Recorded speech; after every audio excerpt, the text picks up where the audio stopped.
Hello everyone. If you like what I'm doing here, please consider subscribing, liking, and commenting. It would really help the channel out quite a bit. Thank you very much.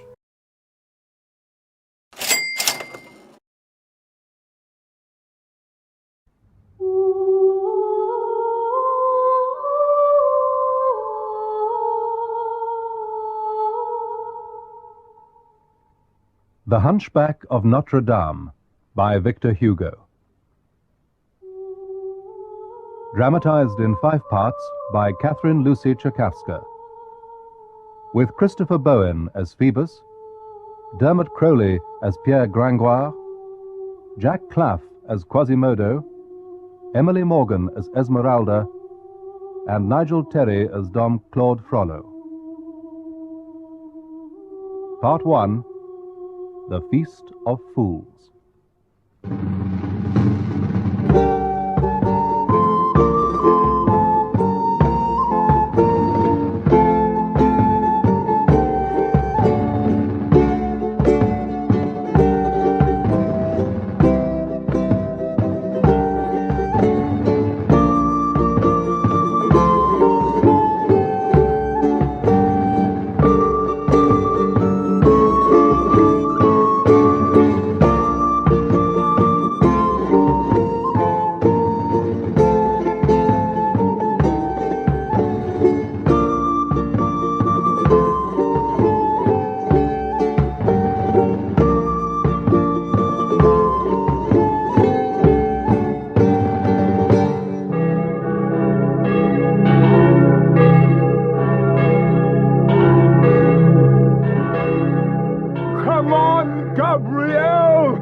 To take your breath away, but it's a holiday and folk are cheerful.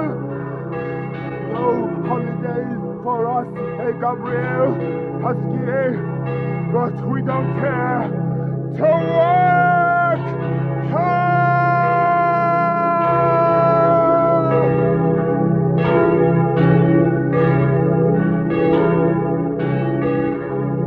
My name is Pierre Gringoire. I'm a poet and a playwright. I'm going to relate these events to you as a kind of morality. Certainly there are a good many lessons to be learned for those that will heed them, and for those who will not, well, the tale is rich and strange enough, as well as being more fantastic than anything which my poor imagination could create. It seemed at the time as though a kind of inexorable destiny had overtaken us all, the fate of 4 souls bound together.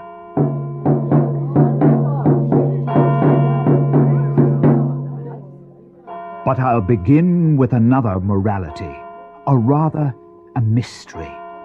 You see, I had been commissioned to write a play for the entertainment of the people of Paris, and for the visiting Flemish ambassadors, no less.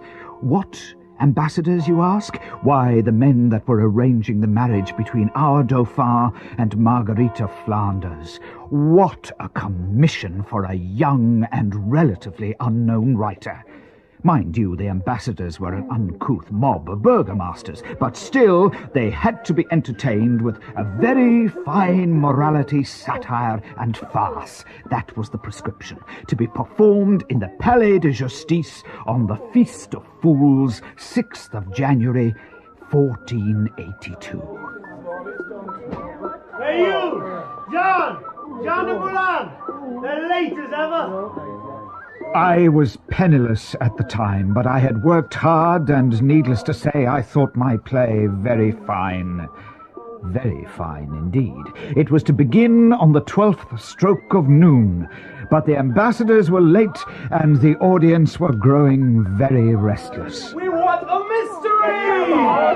Give us a play! Why are we waiting? There was one group in particular, students, well, young devils might be a better description. They had broken in the glass of the window and then sat boldly down on the ledge to mock those below.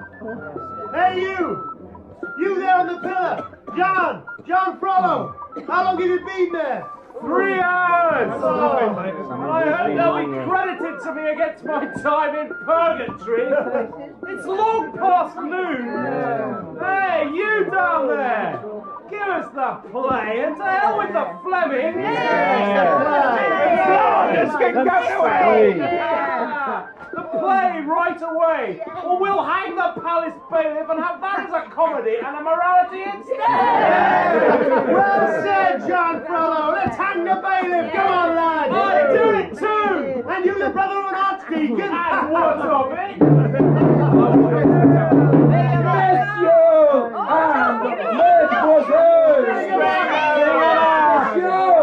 We are to have the honor of performing a very fine morality play entitled The Right Judgment of the Maiden.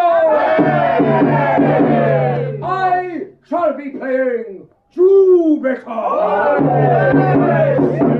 We shall begin. But when? We shall begin as soon as His Eminence the Cardinal arrives. Now with the Cardinal, begin now, right away! Down with the Fleming! Down with Jupiter too! The Cardinal Bourbon, for that matter! To the gallows with the actors and the Cardinal! Ladies and gentlemen, please, I beg of you, please! The actor, of course, was struck with terror in the face of the crowd. His name was Michel Gibon, and he was playing Jupiter in my morality. He was afraid of being hanged by the people for waiting and hanged by the cardinal for not waiting. Either way, he could see the gallows. Well, somebody had to help the poor soul. Jupiter! My dear Jupiter! Michel! Pierre! Well, thank God for that. But I don't know what to do. You better give the people what they want. Should we? If I were you, I'd begin right away. I'll pacify the bailiff and he'll pacify the cardinal. I hope. Well, if you think so... If you don't start soon, we'll be hanged anyway. The bailiff as well, I shouldn't wonder. Heaven forbid. Then begin! All right, I will. My lords and burgesses of Paris, we are going to begin right away.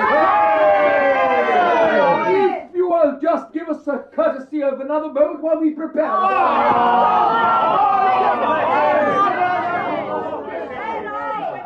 Reverend Sir? My dear, he's not a cleric, he's a layman. You must just call him Sir. Very well. Sir, do you know the soldier? The man up there is to be in the play and is dressed so fine. He spoke to you, didn't he? You mean the one who's playing the part of Jupiter? Jupiter, that's right. I know you must think her very dull, but she can't help it. She's from Reims, you see. Her and her little girl both. And what's wrong with Rains, I'd like to know? That's Michel Gibon, the actor, and yes, I do know him. What they gonna say up there, sir? Will it be beautiful? Very beautiful, madame. I believe it will be splendid. Do you hear that, my little Therese? You watch the play now. It'll be very beautiful. I'm hungry, Maman. Oh, never mind that now. Tell us about the play, sir. What's it about? It's called The Right Judgment of the Maiden, and it's a brand new morality. Will they sing pastorals? Pastorals? In a morality play? Of course not. Oh, that's a pity. I must confess I like pastorals myself. If it had been a satire, all well and good, but... Well, I assure you this will be very beautiful. After all, I am the author. Are you truly? I am.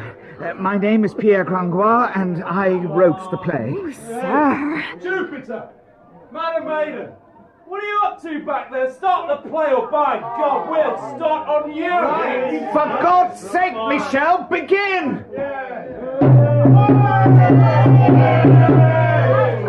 Good people all give audience to this our true morality, and listen with due reverence. and due sobriety. There is something wonderful about seeing and hearing one's ideas fall into the silence of a vast auditorium. I am a maiden, white as the snow. Neither mother nor father do I know. I seek a husband, a fine, fond meeting, to bring me joy and be my sweeting. I'll be your sweeting right willingly! This silence, however, was not destined to last for very long. A ragged beggar had hoisted himself up onto the cornice along the bottom of the platform set aside for the Cardinal's party, and he did not intend to remain quiet at all. Rob, give me look over there. of your charity. It's clock by tree food. Hey, friend, was that sore in your leg such a nuisance you had to move it to your face? Charity! Give me of your charity. I am a monster, ugly and wild. Folk, flee from me, a changeling child. Yet know me better, and you will feel that I have a heart as true as steel.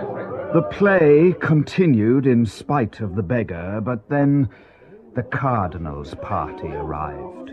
Monsieur Clé d'Etoile, Syndic of Brussels. Maître Jean Corrigans, Burgomaster of the town of Antwerp. Guillaume Rym, Councillor and Pensionary of the town of Ghent. You there, come back here, you can't go in. Why not? Can't you see I'm with that lot? Are you indeed? Name? Jacques Coppenol. Titles? Hosier at the sign of the Three Small Chains in Ghent. Hosier? Asher, this man is of our party. Announce Maître Jacques Coppenol, clerk to the syndics of the town of Ghent. Very well, Your Eminence. No, I'll not have that. Jacques Coppenol Hosier, that's what I am. Have you got that, Usher? No more and no less. There's nothing wrong with being Hosier, is there? Good for you! Carry on with the play. But we can hardly be heard. Never mind, just keep going. They'll listen. I am a brave knight, second to none, with a face as fair as the rising sun. Yet look beneath, you may behold that all that glitters is not gold. Charity! Give me of your charity, good sir. The beggar, clinging to the Cardinal's platform, had made himself quite comfortable and seemed to have no intention of going. The master hosier of Ghent, Jacques Coppenol, came and sat in the front row, directly above the beggar, and looked at him very closely for a moment. Paris bailiff, throw this scoundrel of a beggar into the river. No, leave him be, my Lord Cardinal. This fellow is a friend of mine. I am a priest, a man of care.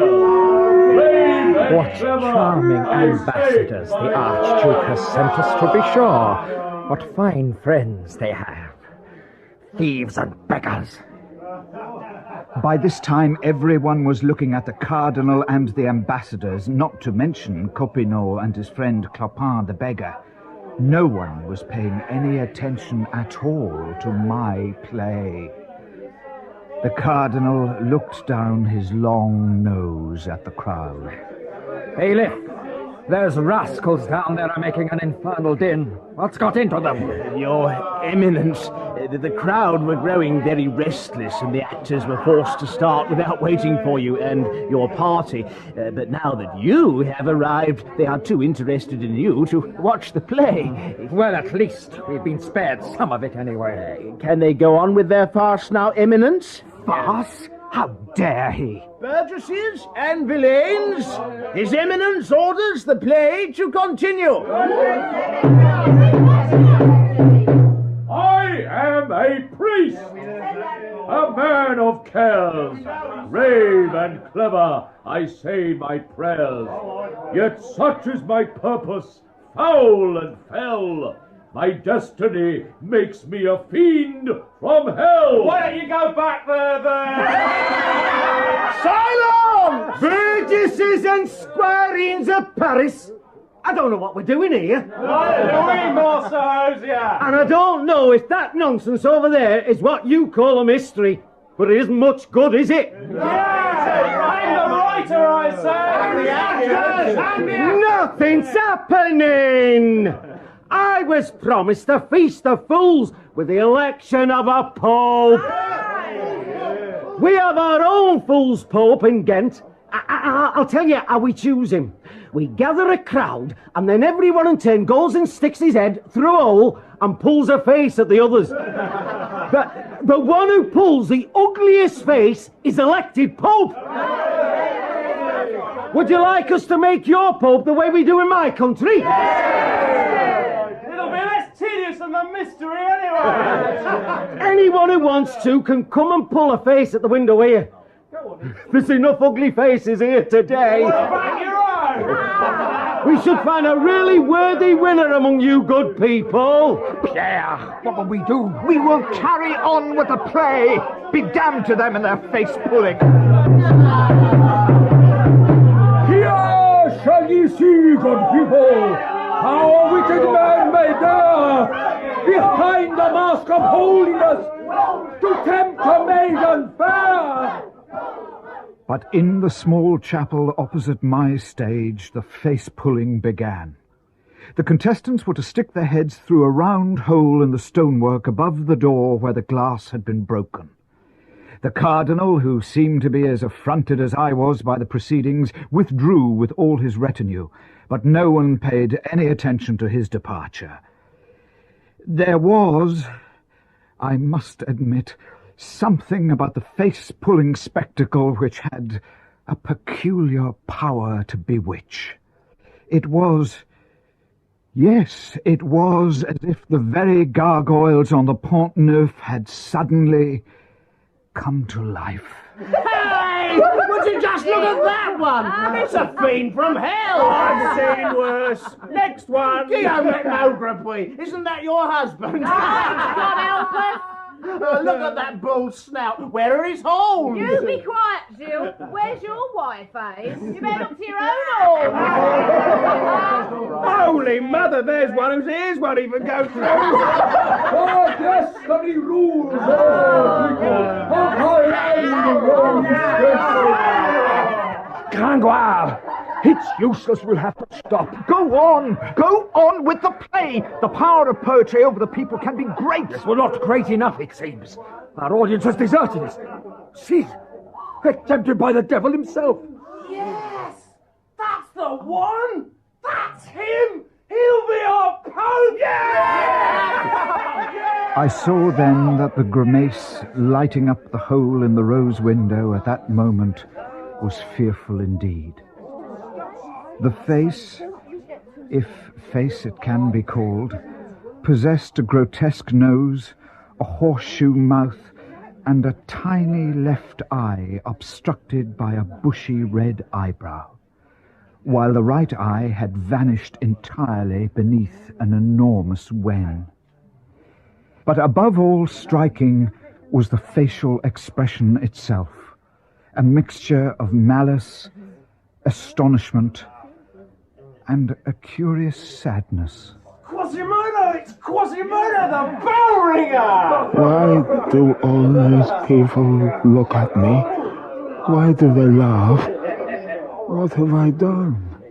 He'll be our pope! God bless the fool's pope! Yeah! They carried the fool's pope out in triumph, and all could see that his body matched his face.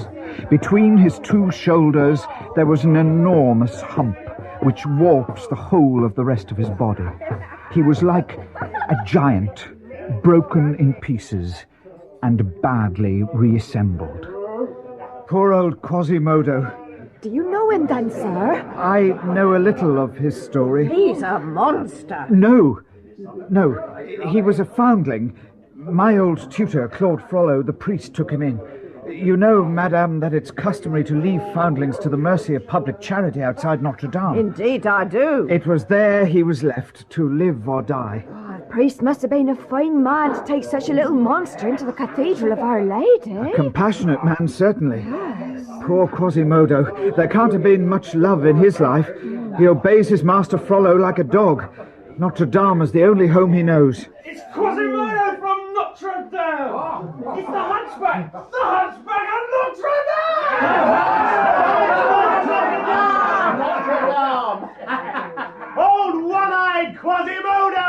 Pregnant women, watch out! All those who want to be! Horrible, He's a devil! He came and pulled a face of me through my door one night, and he goes to the witch's Sabbath. Is he such a devil, then? He is. No, ladies, you must pity him if you can. Pity him? Claude Frollo adopted him and made him bell ringer. Brave man. But after a while, the bells ruptured his eardrums, and so he went deaf. Poor creature. Misbegotten. Abandoned on Quasimodo Sunday on the steps of the cathedral, he had been feared and despised all his life. And now the people of Paris had made Quasimodo fool's pope. Hey, Quasimodo, did you hear what they're saying about you?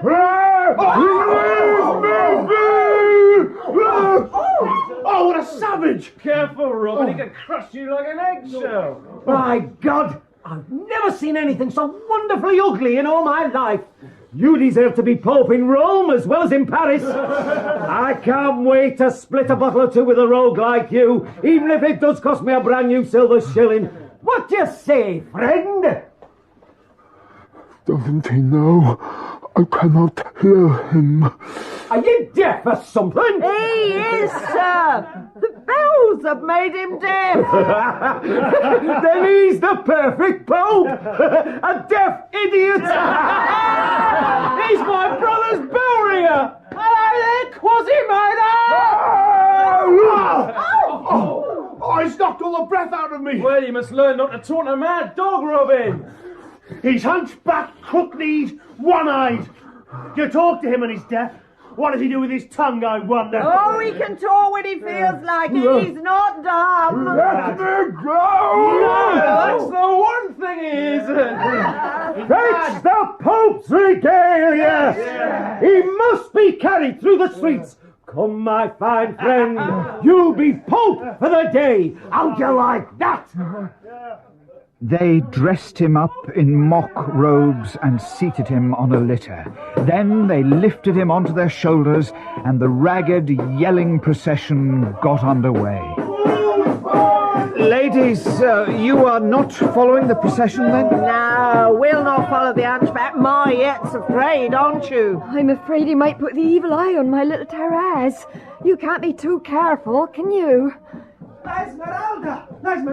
She's in the square! Ah, La Esmeralda! Come on, Mariette, she's worth seeing at any rate. Therese, you'd like to see the pretty lady dance, wouldn't you? Oh, yes, madame. And she has a little goat, you'd like that? Who is La Esmeralda? Michel Jabon, what are you doing down here? You're meant to be up on the stage. Yes, but I came down to change my costume for the next scene, and now one of the rabble has taken the ladder away. But why? To go and see La Esmeralda. He wanted to climb up to the window, so he just took it before I could stop him. Then you can go to the devil and the play with you for all I care. Yeah, but what about our fee? If I get paid, then you will be. A fine herd of clods and donkeys, these Parisians. They come to hear a mystery, and then they don't listen to a word of it. But who is La Esmeralda, I wonder? I'll follow the ladies. Come on, do, Mariette, or we'll miss her. Be quick, Therese, hurry up. You came here to see the sights of Paris. Well, this gypsy girl is one of them. A gypsy? Oh, no. What's the matter? God forbid, she'll surely steal my child. They do say gypsies claim the most beautiful children for their own. Take your child? Why would they want to do that? Don't let the gypsy take me away. Oh, hush, hush. I'll not let anybody steal you. Hush now. It is strange. La Sachette is afraid of gypsies, too. Who's La Sachette? Oh, she's a recluse. Lives in a cell in the Place de Grève. Been there for years now, praying and fasting. Folk bring her food and water out of charity. She hates the gypsies. Why are you so terrified of the Mayette? Oh, I know what happened to Paquette La Chanfleurie, don't I? Well, what did happen to her? She was from our village. Such a pretty girl, too. She went to the bad, so she did. Now we'll have a tale. What happened to her? Oh, well, she began by falling in love with a Viscount and descended by degrees to a lamp maker. You know how it is. To be sure I do. By then, of course, her looks had left her. Nobody wanted her.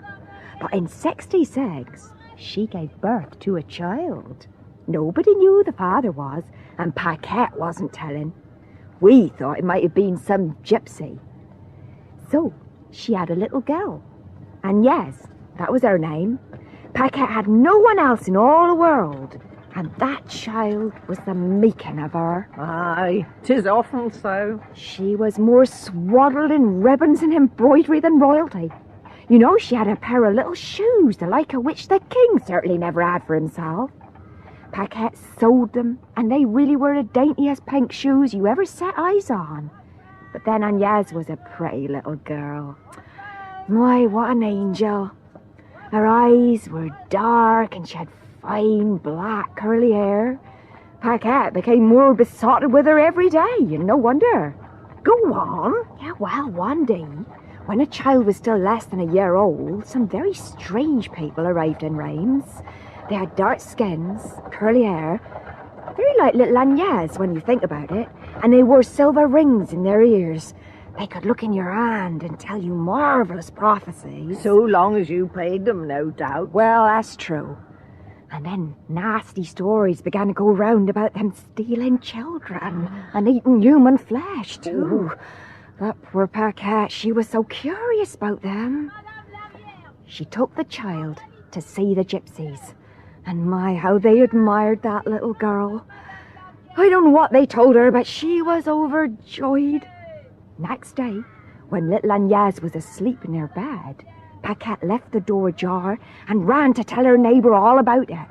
She was that excited, poor creature. Go on. Yeah, well, when she returned, the baby had gone. I thought the story would go that way. Holy Mother, save us and protect us. Had the gypsies taken it? Oh, they had indeed. But what was worse... Yes? Something dreadful had been left in the baby's place. A hideous, lame, one-eyed little monster. And all that was left of Agnès was one poor little pink shoe. Oh. And what became of the monster child? Oh, I don't know. They were taken away from her. Well, she was driven half mad with it all. Oh, I'm not surprised you're so afraid of the gypsies. Aye. I wonder if they really do eat children. I wonder if they ate Agnès. Shh! I wouldn't be surprised. I don't want to be eaten. I don't, Mama. Oh, hush now, don't worry. Nobody's going to eat you. Not while I'm here. I don't trust La Esmeralda for all her pretty ways. No? There's something not decent about her. But still, she's a beautiful dancer. Well, I've always thought so anyway. I'd still like to see her. Well, come on, Terry. Their story had amused me for a few minutes, but I was soon despondent again. I had no money and nowhere to rest my head for the night. I thought that I too might go to the Place de Grève where the gypsy was dancing. At least I might get a brand from the bonfire to warm myself and sup off the crumbs left on the public table. By the time I got there, I was frozen stiff, and since there was a great crowd round the fire, I couldn't get close enough to warm myself. La Esmeralda was dancing for the crowd, and such a dazzling vision she presented that I couldn't make up my mind whether she was a human being, a fairy princess, or an angel. She was very young, 16 at the most, and dark, and her skin had a lovely golden sheen, and as she danced, her great black eyes flashed lightning. She's a goddess! No, sir, she's just a common gypsy girl. Isn't she a pretty lady, sir? She is indeed, Therese. See how her hair falls round her face? It's sinful. Her dancing is wonderful. There's something magical about it. Aye, magical perhaps. But is it godly, I ask you, sir? Godly or not, it's very beautiful. Who is that man? He's watching her like a hawk. Where? Over there, look. I can't tell if he's young or old. But he keeps smiling to himself and sighing at the sight of her. Oh, yes, now I see him. No, he's not so old. That's Claude Frollo, the Archdeacon of Notre Dame. Oh. He's my tutor, the one I was telling you about, the one who rescued Quasimodo. I know him well. You have some fine friends, sir. What's he doing here, I wonder? Watching a little gypsy girl dancing at that. It seems a most ungodly pastime for an archdeacon. Everyone watches La Esmeralda when she dances. They can't help themselves. She's an enchantress. Oh!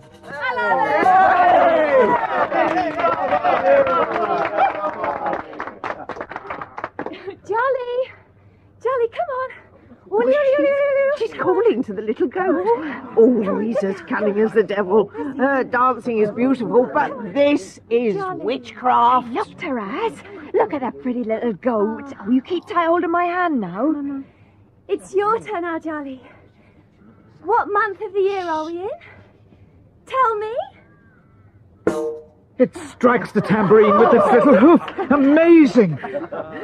Jolly, what day of the month is it? 2, 3, 4, 5, 6. I told you there was something ungodly about her. Nonsense, it's wonderful. Jolly, what hour of the day is it? 1, 2, 3, 4, 5. There's witchcraft at work here. Oh ho! Master Claude does not like this business with the goat, but he liked the dancing well enough. Charlie, tell me now, the Reverend Jack Charmelou, the King's Procurator, what is he like when he preaches? Come on, show the people. This is sacrilege. Why won't you leave me alone, sir? I'm doing you no harm. She seemed very much afraid of Claude Frollo. I knew him as a stern and religious man, though not a cruel one. I was so captivated by the little gypsy that I put my hand in my own pocket and then remembered that all my pockets were quite empty. Will you go away, you locust from Egypt? Leave me be! Do you hear, Mariette? That's the recluse, the one I told you about, La Sachette. Oh, she hates all gypsies like poison. The old woman's shouting at La Esmeralda. Hasn't she had her supper? Maybe that's why she's so sad. I'll take her something, then maybe she might be happy. You do no such thing. You stay here beside me. Do you want to be stolen away? Oh, no, indeed, Maman. The child reminded me of how hungry I was. I ran to the table, but the young rogues had already stripped it bare. I had neither supper nor anywhere to sleep. I was a cold, penniless failure. But the singing of the gypsy, a parting serenade for the crowd and a thanks for their coins, I suppose, put all else from my mind.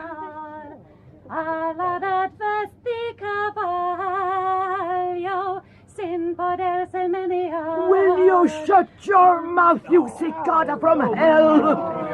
Shut your mouth. I am afraid of you. Look, you old fool, now you've broken the lyre. The music is still. Devil take La Sachette. Why does she grumble so? Don't go, Esmeralda. Don't go. The fool's pope! The fool's pope is coming! The procession of the Fool's Pope was now emerging into the Place de Grève, and, fickle as ever, the crowd forgot La Esmeralda. The procession had recruited all that Paris had to offer by way of rogues, thieves, and vagabonds. They were carrying a litter on their shoulders where sat, resplendent in mock crosier, cope, and mitre, the new Pope of Fools, Quasimodo, the hunchbacked bell ringer of Notre Dame. His face seemed to have opened out so that now he looked both proud and somehow self-satisfied. All hail to the Fool's Pope! All hail! Oh, don't go too close to him, Mariette. He's so vicious. Look at that man with the funny face, Mamma. I like the gypsy better. Take my hand again, Therese. Oh, keep back. You can never tell what he's going to do next, that one. Quasimodo! What is he doing here? Master! Master! Who's the Archdeacon? Make way! Make way! You fellows! Put him down this instant! Better do as he says. Get him down from that throne! Give those to me! That is my crozier. That is my crown. They made me Pope. They chose me from all the others. I was chosen as the best of all. This is what I think of your crozier. And your crown. Oh, the hunchback will kill him for sure now. We'll be torn to pieces, Therese. Hide your eyes. But there was one human creature whom Quasimodo loved as much and perhaps more than his cathedral, and that was Claude Frollo. Quasimodo loved the Archdeacon as never a dog loved its master. Have I done wrong, Master? Master? You'll have to find yourselves another pope. You've lost this one. He's coming with me. You leave him be. He's our Pope for the day. Leave him be. Get up now, Quasimodo, and follow me. Forgive me, Master. I did not know. They chose me from all the others. It was an honor. I was blessed. You're not to blame. Come. Leave him. You've no right to take him away. He could crush you with one hand if he wanted. Aye, he could. But he will not, will he? Don't go with him, Hunchback. You don't have to go with this priest. Stay here with us. Who is my master? Leave me! All right. Do as you please. Come on, Quasimodo. We'll leave this rabble. Frollo signals to the hunchback, and they walked away. Quasimodo went in front of Frollo, scattering the crowd before him. Presently, the pair of them entered a dark, narrow street where nobody dared venture after them. So, they've lost their Pope. For a wonder they have. Come on, Mariette, and you, Therese. It's time we were going home. Home? I wish I had one. And where on earth am I going to find some supper? Oh, well, suppose I follow the gypsy. Why not? After all, she must live somewhere, and gypsies have kind hearts, so who knows? I may be lucky. God knows I need a little luck tonight. The sky was growing darker by the minute. The gypsy and the little goat Charlie were still walking in front of me, and though I myself quickly became lost amidst the countless twists and turns, the girl seemed well enough acquainted with them. Then a bend in the street suddenly hid La Esmeralda from view. Come with us! Come with us! I hurried forward. In the darkness, I could just make out the gypsy struggling in the arms of two men who were trying to muffle her cries. One of them, I could see by the hunched shape of his shoulders in the dark, was Quasimodo. Help! Gentlemen of the watch, help! Murder! Kidnap! Quasimodo! No! Keep away! No! Stay back, sir! Stay back! No! I won't go! Help! Save me! Halt! Stop where you are in the king's name! Stop and let the girl go! Save me! I watched from where I lay, quite winded on the pavement, and saw a captain of archers, armed from head to toe and with a broadsword in his hand. Being braver and better armed than me, he snatched the gypsy from Quasimodo's grasp and laid her across his saddle. Just as the hunchback was dashing forward to recover his prey, two of the archers dismounted and, clutching their swords, they seized Quasimodo. No! Leave me! Master! Master! The hunchback's companion had vanished in the struggle, but I had recognized him again as my old tutor, the Archdeacon. What can Claude Frollo be about to take such an interest in a gypsy? Thank you, sir. Thank you. You saved my life. It was nothing. I did only my duty. Sir, what is your name? Captain Phoebus de Chateau Père. At your service, my beauty. Thank you, Captain Phoebus. I must go.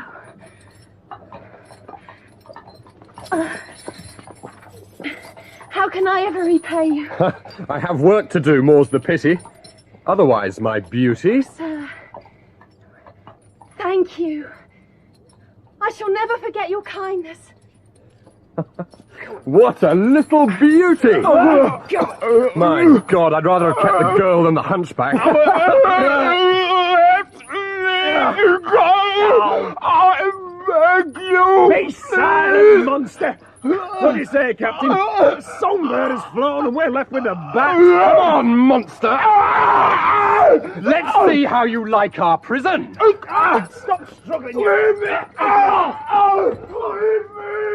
They were not very gentle with Quasimodo, but I cannot pretend I pitied him then, for he had not been very gentle with me. I waited until they had gone and then struggled to my feet. There was no sign of the gypsy, but I thought I saw a flicker of firelight.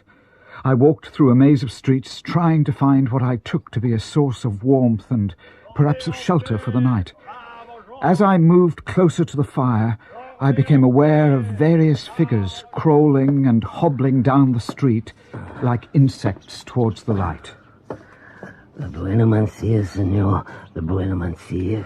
Devil take you and me with you if I know what you mean. Senor Caballero, para comprar un pedazo de pan. I can't understand a word you're saying. What is this uncouth tongue? Sir, help me, sir. Alms good, sir. My friend, I sold my best shirt last week to buy bread. I am as poor as you. Le buena mancia, un pedazo de pan. Alms good, sir. I have no money. Look, nothing, not a penny. My pockets are empty. Still they beset me, and so I began to run. But to my great astonishment, the blind man ran after me.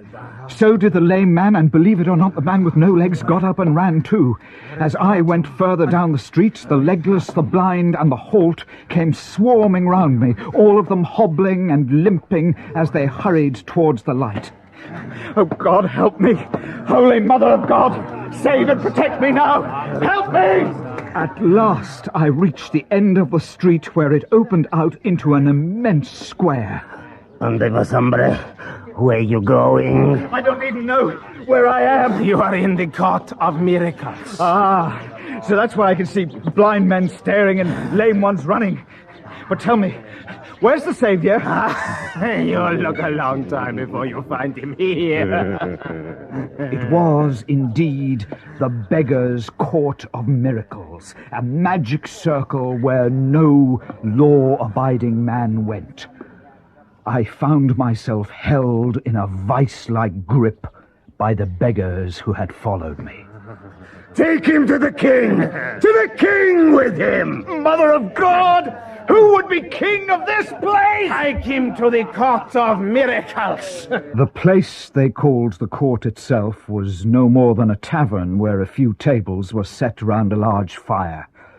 A sort of fake soldier whistled as he unwound the bandages from his fake wound, and many others were to be seen similarly occupied. Hombre, quita tu sombrero. Your hat. Take it off. Who is this scum? The man who spoke was Clopin Trouillefou, the beggar who had so enraged the cardinal that morning. Now Clopin was clad in his royal insignia, but no less ragged for that.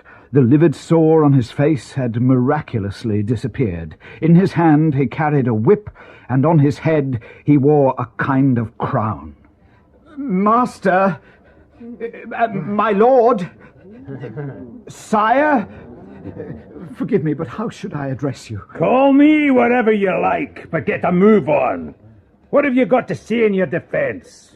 Sir, I am the man who only this morning... Your name's come. But if you will only listen to me... No! You listen to me. I am your king and judge. You've entered our kingdom, violated the privileges of our town, and come hell or high water, you must be punished. Unless, of course, you can prove you are a thief or a beggar, so state your occupation. That's what I've been trying to do, sir. I am a poet. In fact, I am the poet... Enough, it's clear you're guilty. We apply the same laws to you as you do to us. But, sir, you don't understand... If you find our laws vicious, then that's your fault. You must be hanged. So come, my friend, share your rags out among these ladies and give us your purse to buy a drink. We'll drink to your memory. But, sir, I beg you, Oh, if there's some religious mummery you need to do first, there's a very nice God the Father in stone over there. We stole it. You have 4 minutes to throw your soul at his head. Well spoken, your majesty. Clopin truly fool preaches like the Holy Father, the Pope, doesn't he, stranger? Aye, the fool's pope. Silence! My lords, emperors, and kings, my name is Pierre Grangois. I am the poet whose play was performed this morning in the great hall of the palace. Ah, it's you, is it? Yes, I was there.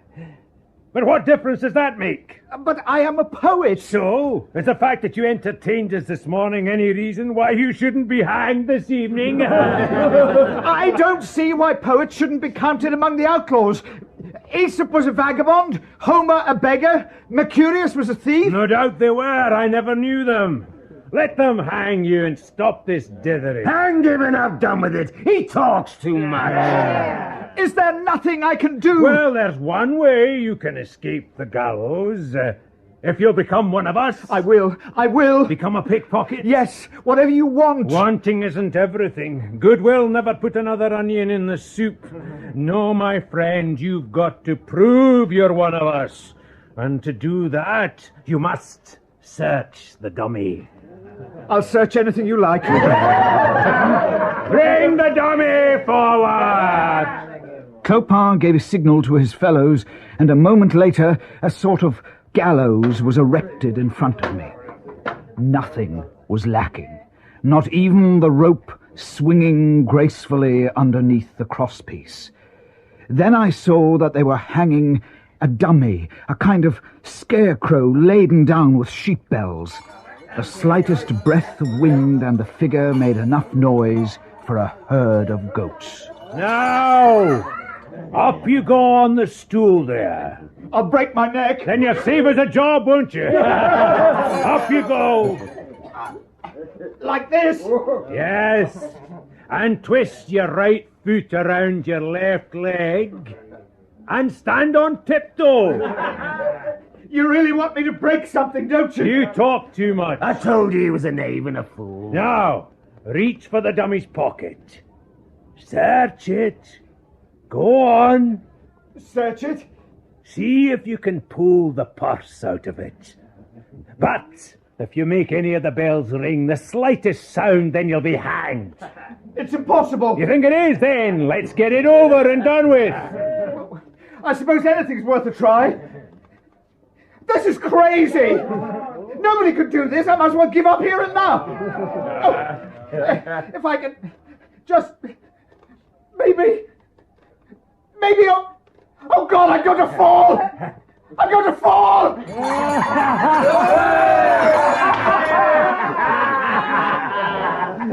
Damn you all! All right. String them up and let's be done with it. No! I beg you! Mercy!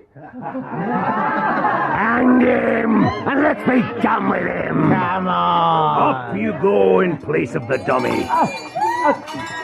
Well, my friend, you did your best, but it just wasn't good enough.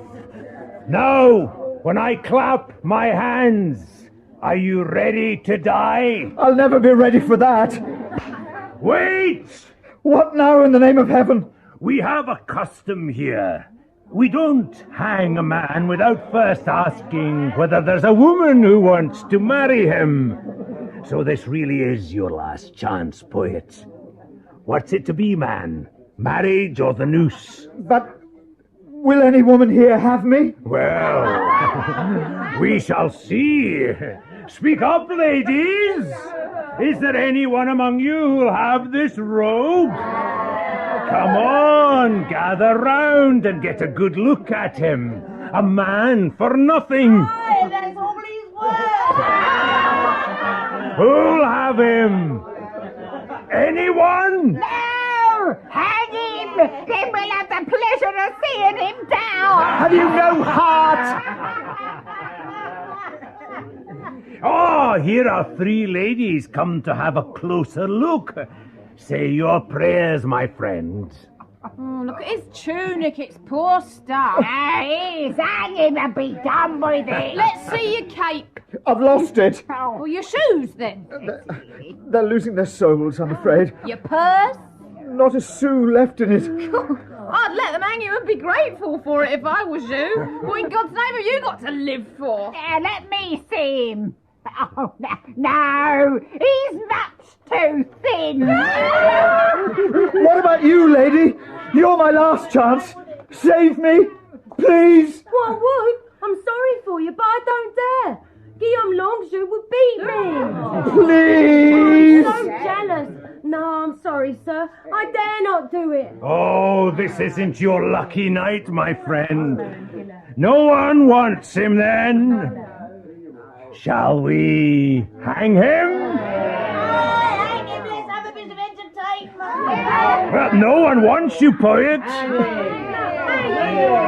Going. Wait! You must not!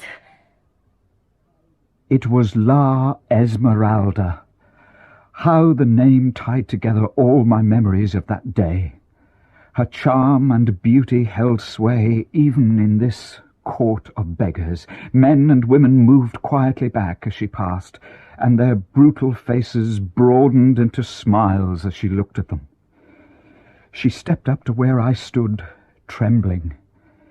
My fate lay entirely with her. The 6th of January, 1482, was not a good day as far as I was concerned. I had seen my new play dismissed out of hand by a fickle and foolish Parisian audience. I hadn't been paid for it either. It was a cold night, and I had no food in my belly and nowhere to rest my head. Then I had been attacked by Quasimodo, the Hunchback of Notre Dame, when I tried to rescue the gypsy girl La Esmeralda from his clutches. The captain of guards had been more successful there than I. And finally, I was on the point of being hung by the king of the Court of Miracles. Wait! You must not! La Esmeralda! Here is La Esmeralda! La Esmeralda! Do you really mean to hang this poor man? I do, sister. Unless you care to have him for your husband. No one else wants him. Then I suppose I'll have to take him. Will you indeed? Fetch him down, then. Thank God. Down you come, poet. It seems you're to be saved from the noose and married into the bargain.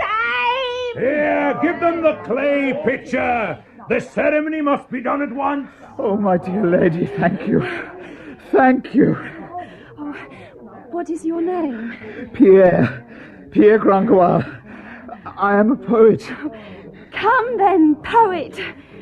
Throw the clay pitcher on the ground. What? The pitcher, toss it down quickly. Very well. The deed is done. Brother, seize your wife. Sister, he's your husband. For 4 years. Now, be gone! I doubt if the marriage would have been recognized anywhere but at that court of beggars. Still, I could hardly believe my luck. Esmeralda was so lovely, young and beautiful and... Oh, well, these are the memories that keep me alive. But I should have known better. I was lucky, but not so lucky. That night, she took me home to her warm little room. Oh, come in, poet, and warm yourself by the fire. Ooh. But then she gave more care to her goat, Jarley, than she did to me. Still, she did come and sit by the table so that I could see her by the light of her small fire and her one candle. I fancied her to be madly in love with me. What luck, I thought, and all in the space of a day. What are you staring at, poet? You, of course, my love. Why do you look at me like that? How can you ask that, you adorable girl? I'm all yours, my love. And you're mine, aren't you? Oh, let me hold you close, Esmeralda. Let me touch you. Feel you close to me, my love. Keep away! If you come 1 inch closer to me, you'll feel this dagger in your breast. I swear it. Mother of God! I have warned you. Hush! Hush, I meant no harm. I'll not come nearer. Just tell me what you want of me and I'll do it gladly. I wonder what it is that you want. Haven't you had enough trouble for one day, or do you really want to die? Forgive me, my dear young lady, but why did you take me for your husband if you didn't love me at very first sight? You are a fool. I would have done as much for a dog. I couldn't have let them hang you, could I? I'm not heartless. You have a kind face. I couldn't let them hang you. Ah, your only thought was to save me from hanging, then? What else did you expect? That I loved you? I see. Well then, Mademoiselle Esmeralda, let's make a pact. Go on. I swear to you that I won't come near you without your consent. But listen, my dearest girl, I haven't eaten at all today, and very little yesterday, in token of our marriage. Will you at least give me some supper? Gladly I will. Well, let's see. There's bread. Oh, and I have a little cold bacon and some apples. Oh, and there's some ale too. Will that do, my lord? Oh, a feast fit for a king, especially one as hungry as me. Oh, sit down and eat. Thank you. Oh, thank you. Jolly, come here. Come on. It's a good girl. Will you eat with me? No, I'm not hungry. You must eat. All right. I'll not say no. What is it then you want, Jolly? I think she's hungry too. I'll give her some of your bread if I may. Please do. What a pretty creature she is. She is. And I love her dearly. But not me, eh? No, I told you. Nothing was further from my mind. So, you don't want me for your lover? I certainly do not. For your friend, then? Well, perhaps. You know what friendship is, my little vagabond? Yes, of course I do. It's being brother and sister. Two souls which touch without joining. Two fingers on one hand. You're a poet too. So, what about love? Oh, well, that's different. That's being two and only one. A man and a woman who become one angel. And love is their heaven. You seem to know what you're talking about. And if what you say is true, I confess I've never been in love. But tell me, what would I have to be like for you to fall in love with me? Well, you would have to be a real man. Oh? And what am I now, then? You're a poet. True.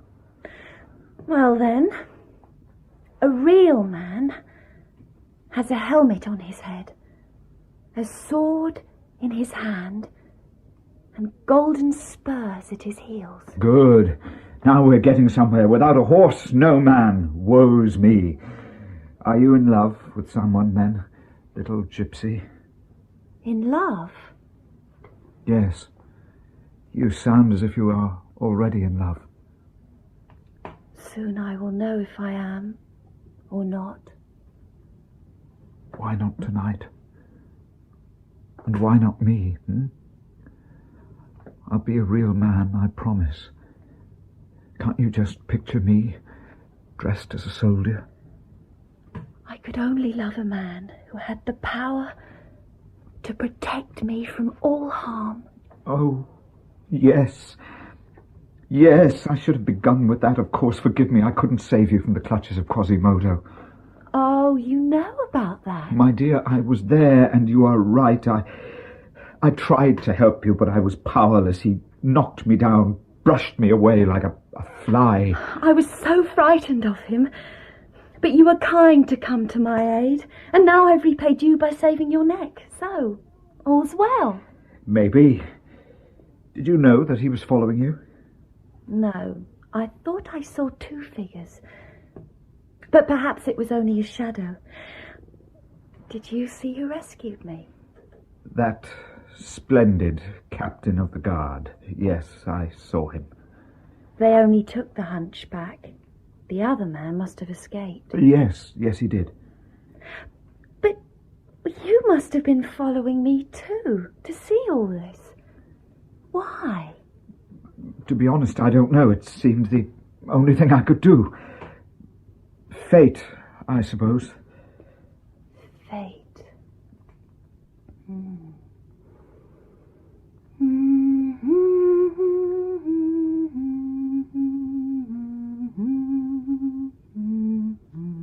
Yes. Fate.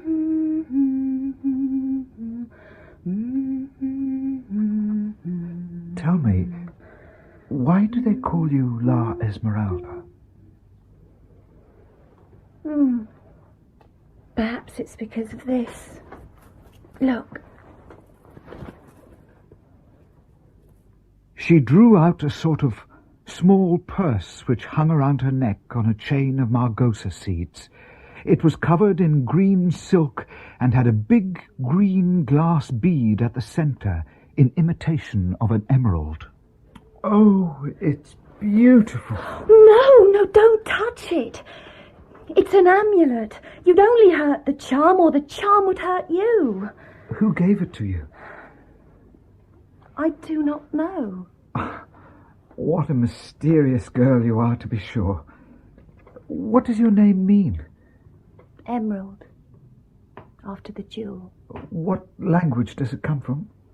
Egyptian, I think. They tell me I'm a gypsy, but I've no idea where I come from, sir. Well, it's hard to remember. So many different places. Are your parents alive?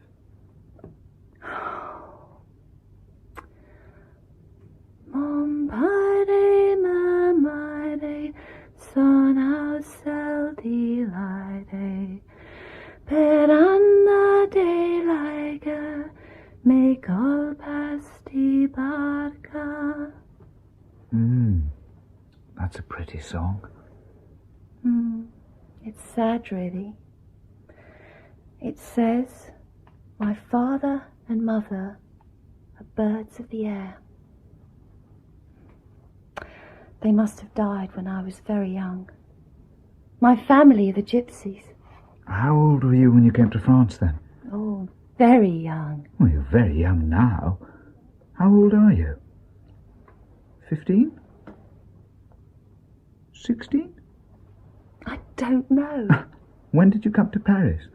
Oh, well, that was last year. Just as we were coming in by the Port Papal, I saw a reed warbler shoot into the air. It was the end of August. I said it will be a hard winter. It was. I spent it blowing on my hands to keep them from freezing. I never had enough food in my belly to keep me warm. So, you have the gift of prophecy, Esmeralda. Now you're making fun of me. Anyone can prophesy the weather. Not from the flight of the birds of the air. These things are common among the gypsies. The man you call Clopin, the one who married us, is he the chief of your tribe? Oh, yes. But you don't really consider yourself married to me, do you? I've even forgotten your name. It's Pierre Grangois. Pierre. Pierre. I know a better name. Well, maybe you'll like me more when you know me better. Maybe I will. Where do you come from? From Gonesse. I'm a farmer's son, but by the time I was 6, I was an orphan, and the only soul I had under my feet was the paving stones of Paris. To tell you the truth, I don't know how I got by between the ages of 6 and 16, but I did. Then we have something in common already. At 16, I tried to find a trade. I became a soldier, but I wasn't brave enough. That I can believe. Then I became a monk, but I wasn't pious enough. After a time, finding I was good for nothing else, I became a poet. That's a trade you can always take up when you're a vagabond, and it's better than stealing. It doesn't put food on the table, though. Ah, well, no. No, it doesn't. Then one day I met Dom Claude Frollo, the Archdeacon of Notre Dame. He took an interest in me. He's very fond of lame dogs, and it's thanks to him that I'm a true scholar. I wrote the mystery play they performed today. Oh, yes. I heard people talk of the play. It'll bring me a lot of silver money, if I ever get paid. Anyway, now I'm at your command, my lady. I, and my wit, and my letters, ready to live with you in any way you wish, joyously as husband and wife. No! If you think it right. No! Or chastely as brother and sister, if you prefer that. I prefer that. Are your poems good? Well, I think so. Pierre? Yes, my little gypsy? If you really are a scholar, perhaps you can tell me something. Go on. Phoebus. What does Phoebus mean? It's a Latin word. It means the sun. The sun. Oh, yes. It was the name of a very handsome archer who was a god. Phoebus. A god. Oh, yes, it's true. Oh. You can sleep in here. I'm going to bed now. Charlie, come on. Charlie, come on. One of her little bracelets came undone and fell off. I bent to pick it up. When I stood up again, she and the goat had vanished. I heard the sound of a bolt being drawn. A small door, which no doubt led to a neighbouring room, had been fastened on the outside. She had taken the candle, but I could still see by the dying light of the fire. Has she left me a bed, at least? Only a carved wooden chest. A hard couch, for sure. Oh, well, I must make do, I suppose. But what a strange wedding night. Perhaps because my bed was so hard, and perhaps because I had had such a strange day, I lay awake for a long time and found myself thinking about Quasimodo and about Claude Frollo. I would much rather have had my mind running on Esmeralda, but we can't arrange these things. I knew something about Quasimodo, having learnt it from my tutor, Claude Frollo. Frollo was, in fact, a man of some distinction. A plague had carried off his parents, and the young man, already a brilliant scholar, had been left with his brother Jean to care for. He was only a few months old. For the sake of him, Claude wedded himself to his studies. I remembered his words when he told me why he had rescued the little hunchback child, so unlike his own healthy brother. When I saw that child's distress, Pierre, its deformity, I thought, if I were to die, then my own brother Jean might well be exposed on that terrible foundling's bench. And when I saw how ugly the child was, I only felt more sorrow for him. I baptized him Quasimodo because he came to me on Quasimodo Sunday. I took him when no one in the world would have him. And that is why he loves you. He does, yes. But he's known no other love. I taught him to talk and later to ring the great bells in the tower. Then, God help him, the bells made him deaf. He was a good boy once, you know. He's always been jeered at and scorned because of his face, but he's not a devil. I found myself remembering his words as I lay on the wooden chest with Esmeralda in the next room. Quasimodo was now 20. Claude Frollo was 36, a solemn and forbidding priest. His brother Jean had grown up full of ignorance and debauchery. It was he, not Quasimodo, that had a devilish cunning. With these thoughts in mind, next morning I went along to the court to find out what had become of Quasimodo.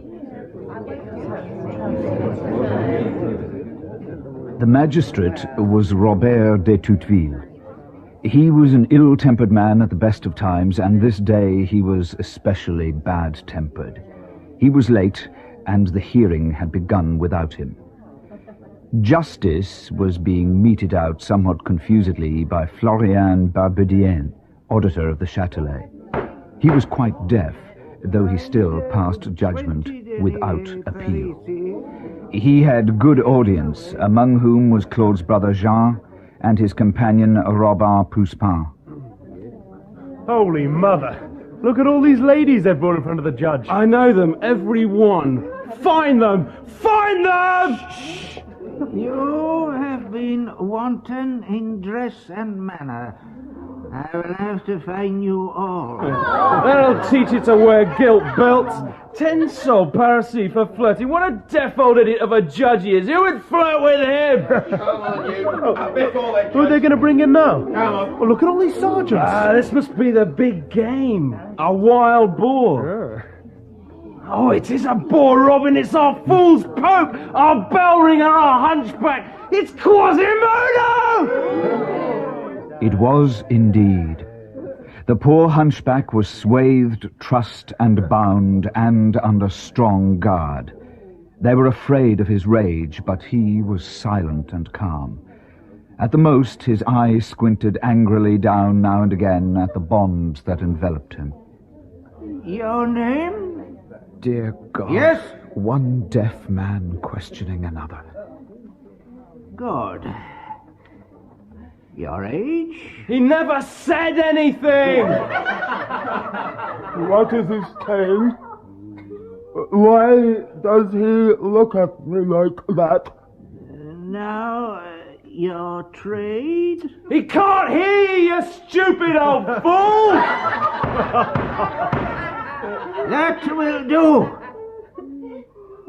You are accused of nocturnal disturbance, of an unlawful act of violence against the person of a loose woman, and of insubordination and disloyalty towards the archers of the ordinance of the king.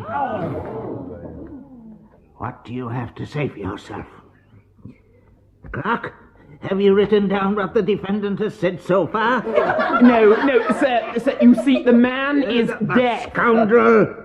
That answer deserves the noose. Do you know to whom you are speaking? The judge was getting more and more irate. Quasimodo alone remained unsmiling for the good reason that he understood nothing of what was going on around him. So, you presume to show disrespect to me, master of depravity that you are. Do you know that my name is Florian Barbedien? Do you? There is no earthly reason why one deaf man talking to another deaf man should ever stop. God knows where and when Maître Florian might have come ashore if the door had not suddenly opened to admit the provost, Robert de Touteville himself. Oh, my lord, I request such penalty as shall please you against the accused here present for a grave contempt of God. He has been insolent to me. Has he? Very well. Listen to me. What have you done to find yourself here, scum? He must be asking my name. Why doesn't he know it? I am Quasimodo. Are you making fun of me, you double-dyed scoundrel? What? Am I? I am a bell ringer to Notre Dame. Bell ringer? I'll have them play a carry-on on your back with horsewhips round the crossroads of Paris. Do you understand me, you dog? If it is my age you wish to know, I think I shall be 20 at Martinmas. Sergeants, you will take this scoundrel to the pillory on the Grève where you will beat him and turn him for 1 hour. By all the saints, that's what I call a penance. I live in the bell tower of Notre Dame! Silence! I believe I heard the scoundrel swear by Our Lady. Clerk, add a fine of 20 deniers parisis for swearing. And the fabric of Saint Eustache shall have half of it. I am particularly devoted to Saint Eustache. Within a few minutes the sentence had been drawn up. Quasimodo watched it all, looking bemused and weary. However, as Florian was reading the sentence in his turn before signing it, I saw that the soft-hearted clerk of the court was approaching him. Sir, did you not know the man is deaf? He cannot hear. What? You say you saw him sneer? 1 more hour in the pillory, then. Florian had not heard a single word the clerk had said, and Robert was not paying attention. Away with him! Away to the pillory. That'll teach you to be so rough with people. Yes, away to the pillory with him! I followed the crowd to the Place de Grève. 4 mounted sergeants had just taken up their positions on the 4 sides of the pillory, and the fair crowd was already concentrated around them. In the corner of the square was the narrow window that opened into a small, doorless cell where the recluse La Sachette fasted and prayed. Just as I reached her cell, Mesdames Mahiette and Oudard and Mahiette's little girl, Thérèse, came towards me. Hurry up, Therese, come on. We haven't got all day to wait for you. Yes, Mama. They said they were going to pillory him straight away. Oh, we'll be 2 hours there at least. I've seen villains pilloried often in rains. Ah, but that's nothing. A miserable little cage for peasants. Nothing like our pillory here in Paris. Why, it's that kind young man, the poet. Good day, you, sir. You come to see the Hunchback on the pillory? Well, yes. How are you, ladies? Very well, thank you. Oh, come on, Mariette, you and your country ways. The gentleman doesn't want to talk to you. I'm only passing the time of day. And I can tell you, Oudard, we see some fine criminals in Reims. People who have killed their fathers and mothers. Oh. What'd you take us for? What do you think of our Flemish ambassadors? Do you have such fine ones in Reims? Well, no. No. Well, you only see Flemings like that in Paris. Oh, their horses were a grand sight. Ah, but then you should have seen the horses of the princes and the King's Company in '61 at the coronation in Reims. And I was just a child then. I remember I went to see it with poor Paquette. I wonder what happened to the monster child you told us of yesterday. The one that poor Paquette found in place of her own little one. Did you all drown it? No! No, we did not indeed. Burn it, then? Bless you, no. Oh, no, the Archbishop took an interest in the child. He said it had suffered enough. He blessed it, Sent it to Paris to be left at Notre Dame as a foundling. I heard this and began to wonder. The little gypsy hunchback child from Reims would have been in Paris at exactly the same time that Claude Frollo had acquired his grotesque foster son. I thought deeply. No one wanted the child, I'll be bound. I don't know. I never heard. Maman, can't I eat the cake now? La Sachette cannot be hungry now, but I am. No, Therese. I was forgetting about the recluse. You show me the cell now so we can take her the cake, Coudard. Oh, of course. Look, there it is. You'll see her at the little window, maybe. I've brought her some wine. Give me the cake, Therese. Very well, Mama.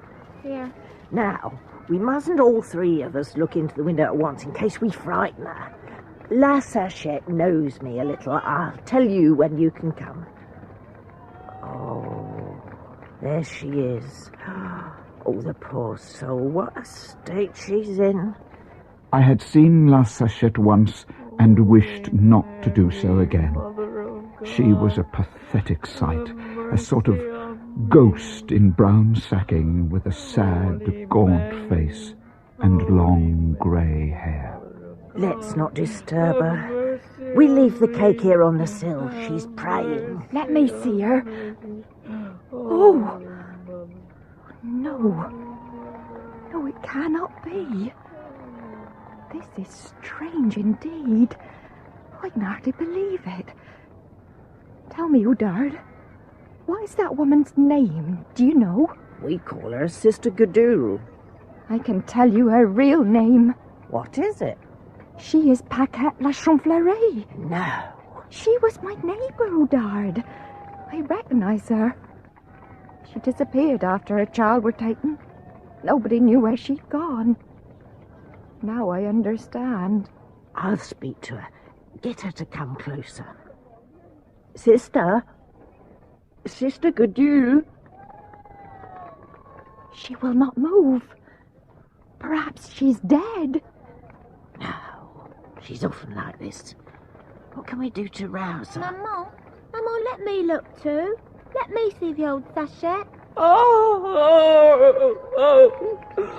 my God. Must you show me another woman's child? Take her away. Therese, come here. Oh, it's so cold. Poor woman. Would you like some fire in your cell? No fire. Well, here's some wine and spices. It'll warm you up a bit. Drink it. No, I'll have only water. Oh, sister, that's no drink for January. You must have some wine and eat this good maize cake. I baked it for you myself. And there's a friend come to see you. Friends? I have no friends.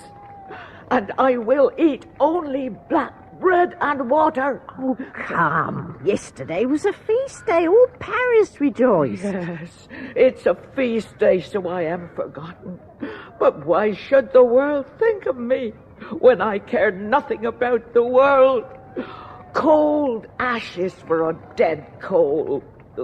Would you like some fire, then? Fire? It'll warm you. And will it also warm the poor little girl who's been under the earth these 15 years? You see, I told you. It is Paquette. Mama. Take that child away. Take her away. The gypsy will come. Oh, sister, don't. You'll be sorry. The gypsies will steal your girl away and leave a monster in her place. They'll take her for themselves, I tell you. Oh, she's banging her head against the stone, poor creature. Oh, no. Can she have killed herself? She's not moving. Is she dead? Sister Gudule. Sister Gudule. No, wait. Let me. Paquette La Chonfleury. He's your old friend from Reims. It's the gypsy. She's calling me. No, I'm not the gypsy. So, it's you. daughter of Egypt. Why are you calling me, you stealer of babies? Well, a curse on you. A curse, I say. All that had passed gave me such an eerie, untoward feeling that I moved away from the cell. I'm a writer, and I deal in such unexpected symmetries, but they are disturbing when they happen in real life. Meanwhile, the crowd around the pillory had increased so rapidly that the sergeants had become hemmed in. The pillory itself consisted of a cube of masonry some 10 feet high and hollow. A steep flight of steps led to the platform, on top of which could be seen a horizontal wheel of plain oak. The victim was tied to this wheel, kneeling down, and with his hands behind his back. A wooden shaft made the wheel rotate, presenting the prisoner's face to all 4 corners of the square in turn. Quasimodo! Quasimodo, here he comes! Here he comes! The hunchback stood impassive and unblinking.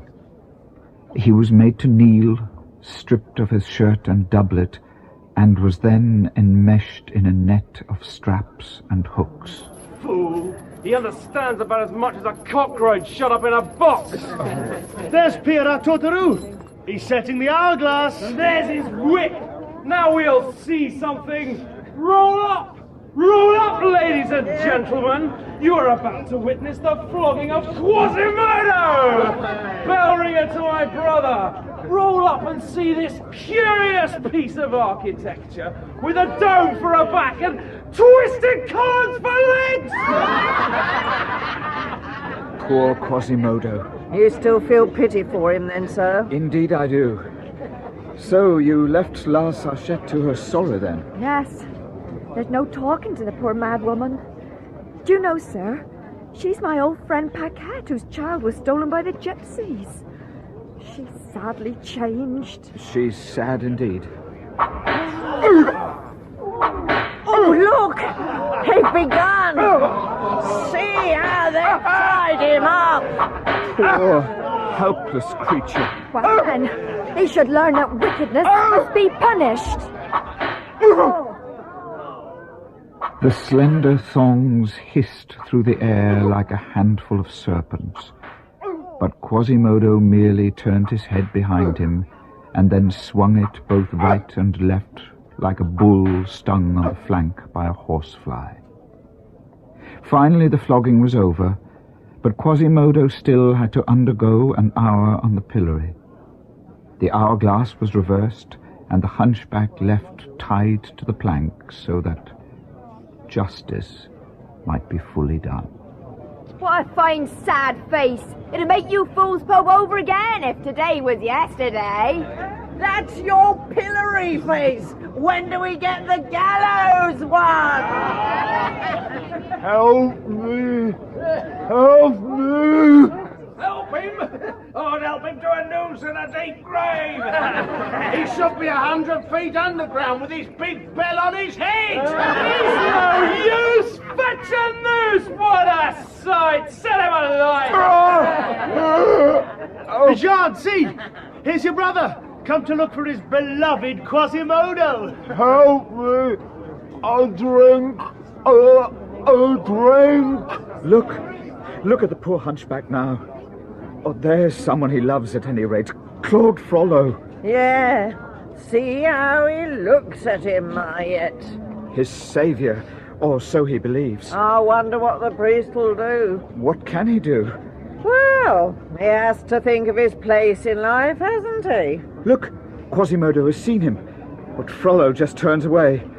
Poor Quasimodo. Where is your good Samaritan now? A drink! Good people, in the name of God, give me a drink! The monster wants a drink! Hey, here's a sponge of gutter water for you. Drink it, it's all that's fit for you. Take it, you deaf brute! Here! You should wake us up at night with your infernal peal of bells! So you go on casting spells on us from Notre Dame now, eh? Chime! Here's a bowl to drink from. You made my wife give birth to a two-headed baby just by walking past her. My cat had a six-legged kitten. That was your doing as well. A drink, I beg you. Poor soul. Will you give him water, sir? No, I'm afraid of what the crowd may do. Look! La Esmeralda! Where is she? Look, there! The gypsy girl! Oh, my little wife. Where? Come here, Therese. Take my hand. Yes, Mama. Oh, Esmeralda, she's little more than a child herself. But why does she care for the hunchback? He tried to capture her last night. I saw him. That's why he's in the pillory this morning. Oh, is that so? Then he knows a pretty face when he sees one. But he isn't very pleased to see her now, is he? He's weeping. No, go away. He's trying to get away from her. Oh, he looks as if he would like to bring the whole pillory crashing down to the ground and her with it. What's she going to do? She has a flask at her belt. Ah, my little Esmeralda. Look, she's giving him a drink of water. Ooh, how can she come so close to him? Because she has a kind and gentle heart. I have reason to be grateful for it myself. How could she do it? Look, he's crying. Quasimodo. Come. Drink now. No, my lady, no. I've brought you water. And now you must drink.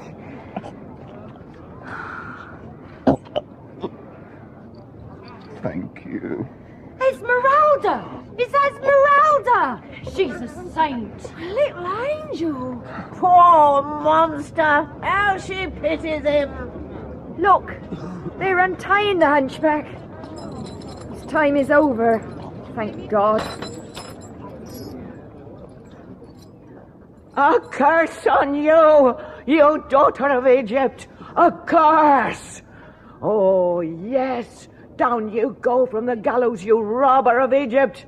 But you'll go back up there! Yes, one day you will, and I'll be watching!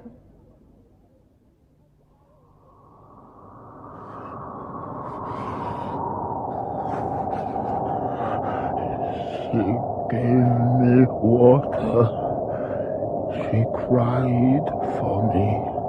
She was not afraid of me. Ah! Ring! Yes! Ring!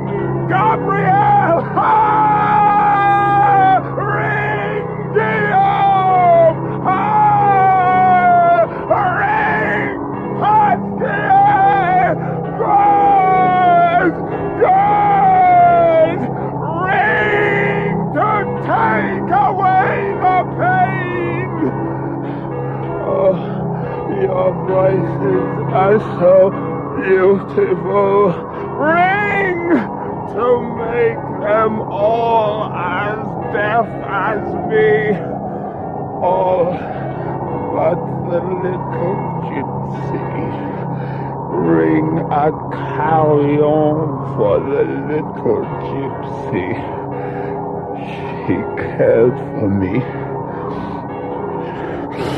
She was not afraid. In the weeks which followed poor Quasimodo's punishment, I managed to make a kind of friendship with Esmeralda. It was now early March, and one of those lovely, soft spring days when the whole of Paris flocks to the squares and celebrates as if it were a Sunday. I was out with my little friend, trying to earn an honest penny to buy us our daily bread. I was taking round the hat while little Esmeralda danced.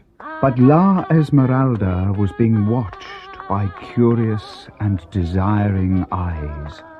High up among the towers of Notre Dame, Claude Frollo had caught sight of us. The gypsy.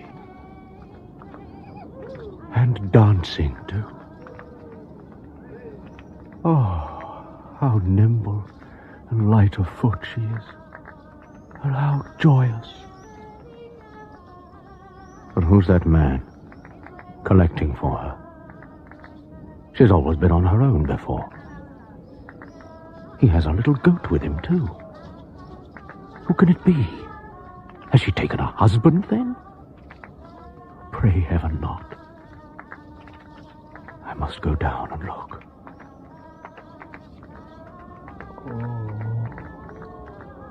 She is so beautiful.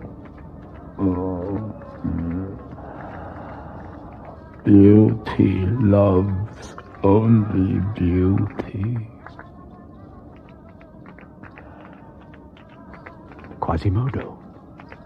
Watching, too. But that's very odd. Can it be the gypsy he's staring at like that? Can it?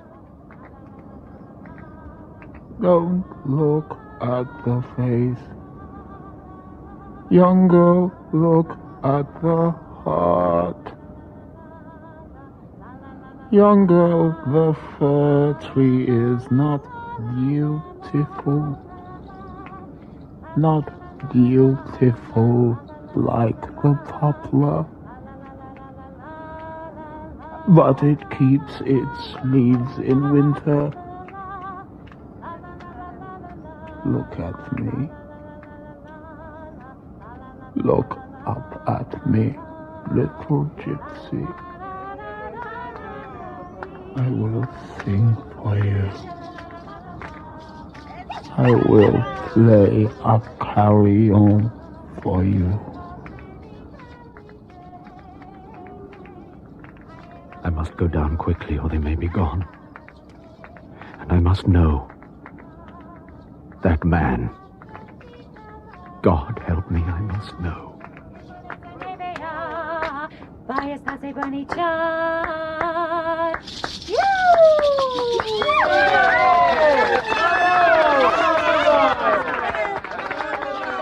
On the stone balcony of an ornate Gothic house opposite, I noticed a number of beautiful young girls. It was easy to guess from their clothes, if nothing else, that they were rich and aristocratic, all girls of good family, gathered in the house of the widowed Dame de Gondelaurier and her daughter Fleur de Lys. They were hoping to be chosen as companions for the Dauphine Marguerite when my Lord de Beaujeu and his lady wife went to receive her in Picardy. In the room behind the balcony sat La Dame, and next to her stood a handsome young man wearing the brilliant uniform of Captain of Archers. Look at her, young Phoebus. Just look at my Fleur de Lys, bending over her work. Look at the curve of her neck. Yes, indeed. Have you ever seen a more beautiful girl? Was anyone ever so white and fair? Aren't you just head over heels in love with my adorable little Fleur de Lys? Yes, madame, I am, truly. Go and talk to her, then. Say something to her. You're not shy, are you? Indeed I am not. Very well. Let's talk a little, my dear. Oh, why, Phoebus. Fair cousin. What is your tapestry? Oh, but I've told you before. It's Neptune's grotto. And who is all this Neptunery for, For the Abbey of Saint-Antoine-des-Champs. Very handsome. Thank you, sir. And who's this fat soldier blowing so hard into a trumpet? He is Triton. Tell me, Fleur, why does your mother still wear a cote hardie with a coat of arms on, like our grandmothers used to wear? Tell her that it isn't fashionable these days. It makes her look like a walking chimney piece. Hush, hush, I beg you. I can't tell her that, Phoebus. Oh, she'll be terribly offended. Let's talk of something else. Very well. What will please you? No, you choose. Oh, look, Fleur de Lys. Look at the gypsy dancer there, playing her tambourine for the common people. Some gypsy from Bohemia, no doubt. Forgive me, ladies. Let me see. Captain Phoebus, didn't you Tell us about a little gypsy girl you saved her one night when you were on watch. You saved her from a dozen robbers, you said. I did, yes. Yes, it is the gypsy. I recognize her. She has her little goat with her, too. By all the gods. She's like a wild creature herself. Oh, isn't the goat a pretty little animal? Do you think its horns are real gold? Is she one of those gypsies who arrived last year by the Port du Bar? Oh, it is known as the Port d'Enfer, Mother, these days. Oh, very well. Who's that man in black up there? High up on the tower. Where? Oh, yes, I can see him.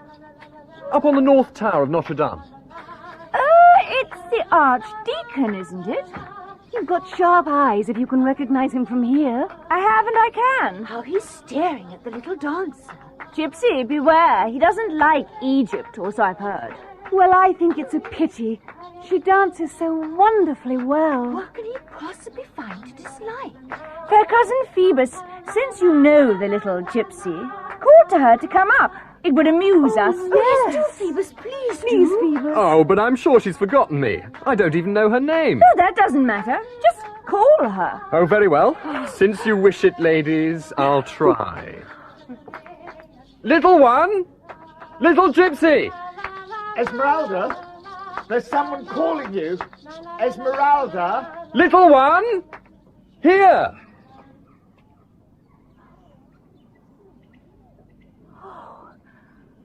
Oh, it's him. It's Phoebus.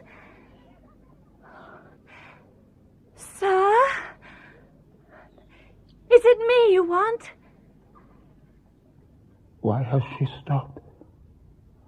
She's looking up. But not at me. No. She has seen the sun. She will be dazzled by his light. Beauty loves only beauty. What isn't beauty does wrong to exist. April turns its back on January. Beauty is perfect. Beauty can achieve anything. The crow flies only by day. The owl flies only by night. The swan flies by day and night. Come up into the house, girl. The ladies want to speak to you, to see you dance. So come up here. Don't go, little gypsy. He is not what you think. Don't go. Oh, yes, sir. At once. I had never seen her move so quickly, so eagerly at the bidding of any man. I held on to little Charlie, who was straining to follow her mistress, and watched my wife, my friend, go to that tall, fair young man with the deepest misgivings.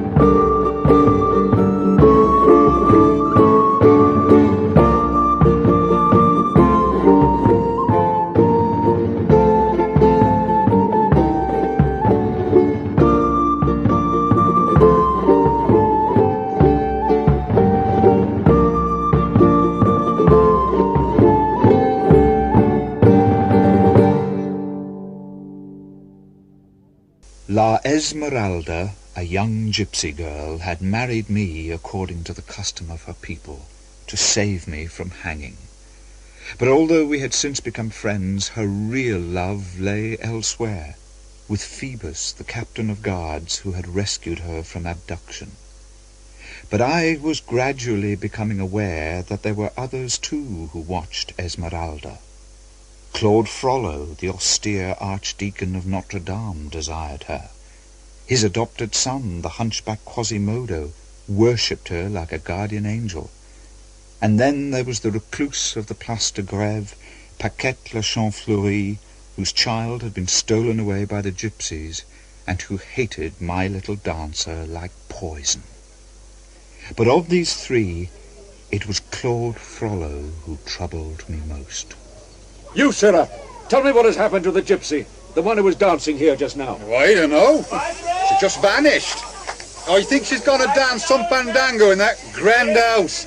They called to her. But see, you should ask that acrobat who's performing in her place. Well, he's no use at all. He keeps dropping everything. I wish the little gypsy would come back. Mother of God, what's Pierre Grangoire doing here of all people? Ah, my apologies. I have still got to perfect that trick. Grangoire! Grangoire! Archdeacon! Must you make a fool of yourself on the steps of the cathedral? Come inside at once. I must talk with you. Oh, very well. There's no sign of Esmeralda, and I'm not making any money doing this.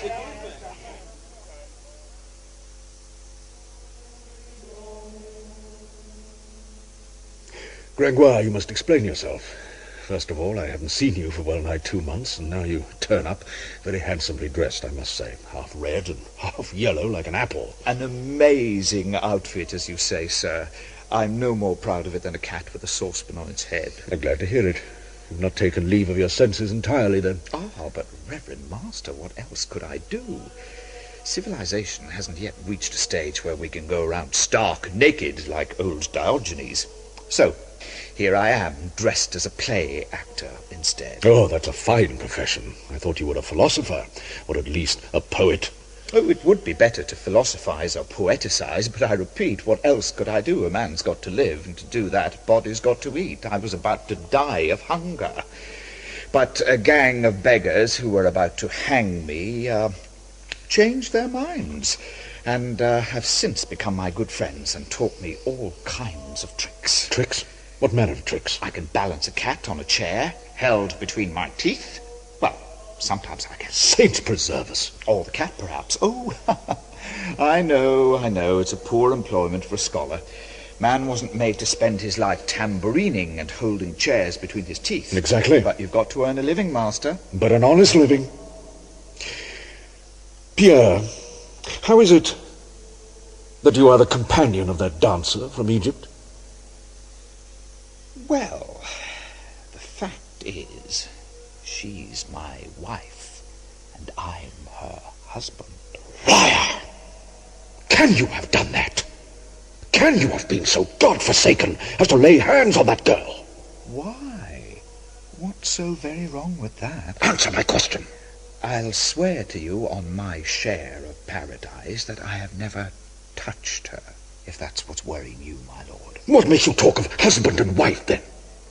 So I told him all about my unfortunate experiences in the Court of Miracles, and about my wedding with the broken pitcher, and about my wedding night. And so, of course, it's disappointing, but that's the result of marrying a virgin. What do you mean? Well, it's difficult to explain. It's a superstition. She wears an amulet around her neck which she assures me will one day lead her to her parents, but it will lose its virtue if the girl loses hers, from which it follows that both of us remain excruciatingly chaste. So you don't think that any man has ever approached this creature? I'm sure of it. What do you expect a mere man to do against superstition?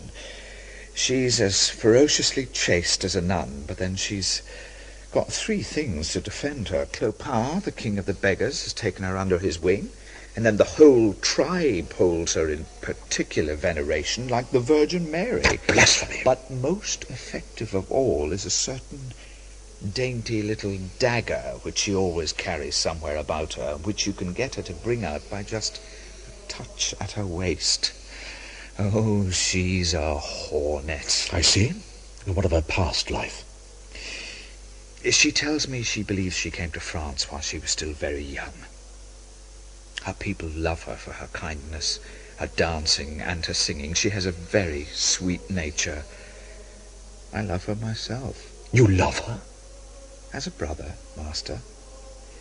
There are only 2 people in the whole world who she fears. And who might they be? La Sachette of the Tour Roland, who has a grievance against gypsies in general and curses the little dancer in particular whenever she passes her window. And I believe there is a priest as well. I don't know who. But he always has a menacing word or glance for her when he sees her. Oh, is that so? But she has nothing to fear. She doesn't tell fortunes, so she's safe from accusations of witchcraft, and, as I said, I am like a brother to her. I have a roof over my head and a crust to eat, and on the whole it's a very easy existence. But isn't the temptation to sin very great, living with such a temptress? She's no temptress. She's as innocent as her little goat Charlie. Besides, I'm not at all sure that I could be in love with her. She's very young, very simple in many ways, a child still. I need a little more from a lover than that. If you pressed me, I'd have to say I'm equally fond of the goat. Gringoire, don't play the fool with me. Well, it's a charming animal, gentle, intelligent, witty. Can you say as much for any woman, or any man, for that matter? But it's an object of sorcery. Sorcery? No. A mild form of trickery, yes. It's all done by training, Master, and the gypsy is very patient with the goat. Do you mean she trains it to do all these things? Of course. It isn't that clever. How's it done? With the tambourine, and with rewards. The tambourine is held out in one way or another, and then the goat behaves in this way or that accordingly, and gets a titbit in return. She's very persistent and loving. In just 2 months, she's taught it to write the word Phoebus with wooden letters, which it points to with a hoof. Phoebus? Why Phoebus? I don't know. It may be a word she thinks is endowed with some magic. She often murmurs it to herself when she thinks I will not hear her. Are you sure it's only a word, and not a name? Whose name? How should I know? Sir, the gypsies worship the sun, hence Phoebus. Well, it doesn't seem as clear to me as it does to you. I don't care. I'll tell you what, though. Charlie already likes me almost as much as her. Ah, monsieur. But you swear to me you haven't touched her. Who, the goat? I caress her all the time. No, the woman. My wife? No. I swear I haven't touched her. But you are often alone with her. Every evening for a good hour. Swear to me on your mother's womb that not even your fingertips have touched her. I'll swear it on my father's head, too. But, Reverend Master, allow me to ask one question in return. Very well. What is all this to you? Why should it trouble you? Listen, Gringoire, you aren't damned so far as I know. It's just that I am concerned for you and I wish you well. But if you lie with that gypsy, she will make you into Satan's servant. It is always the body that condemns the soul. You know that. Woe betide you if you go near that woman. I did try once, on the first day, fresh from my wedding, but I got stung. You see, you were shameless enough for that anyway. Wouldn't any man have been? Even you? You go too far. Oh, yes, and I must confess it.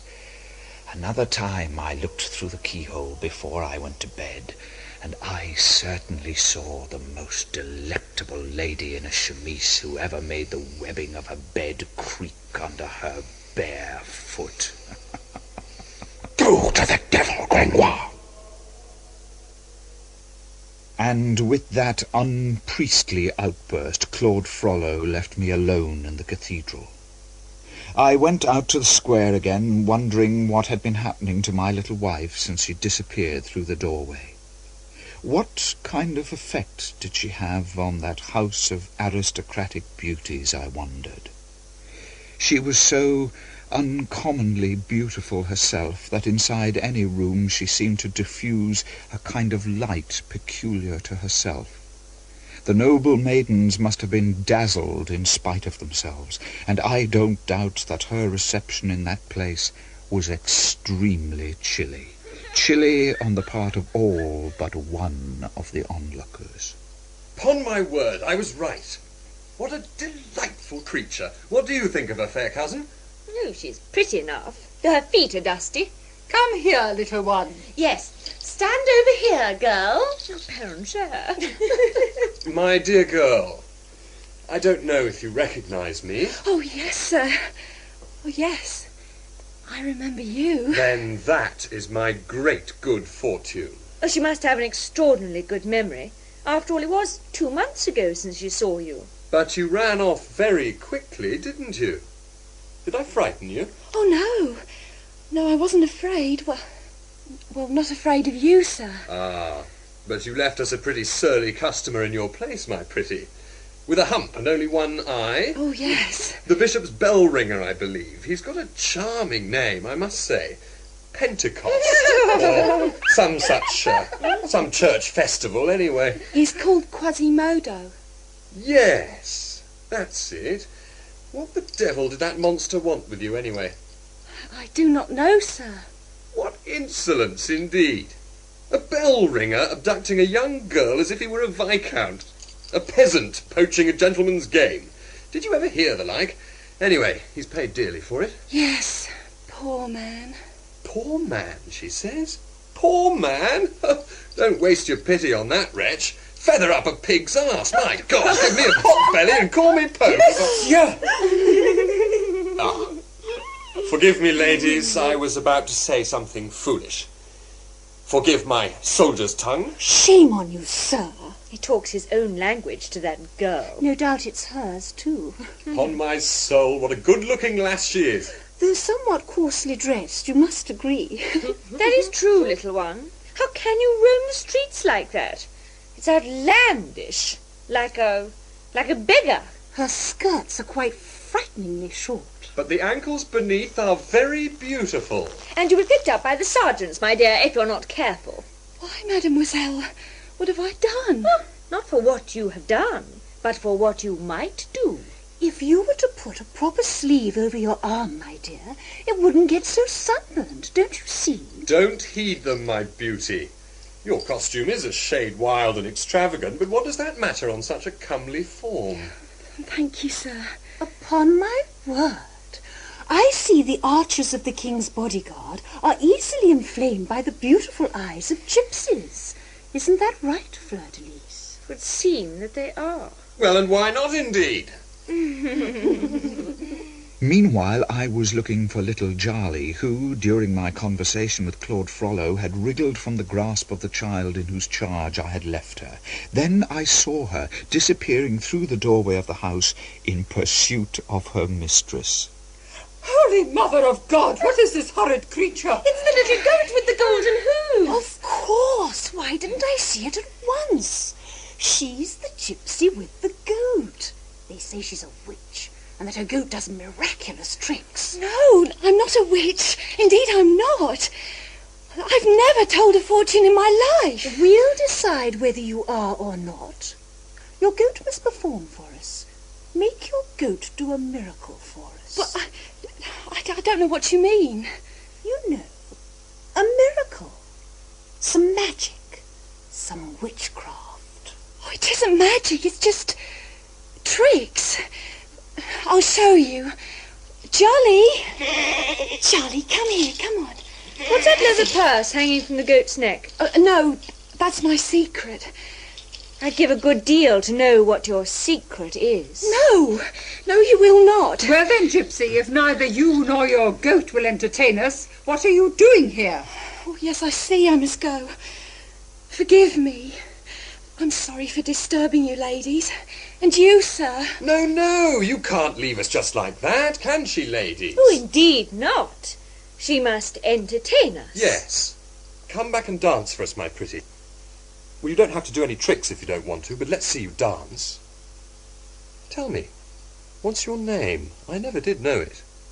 My name is Esmeralda. There's an ugly name for a young lady. They say she's an enchantress.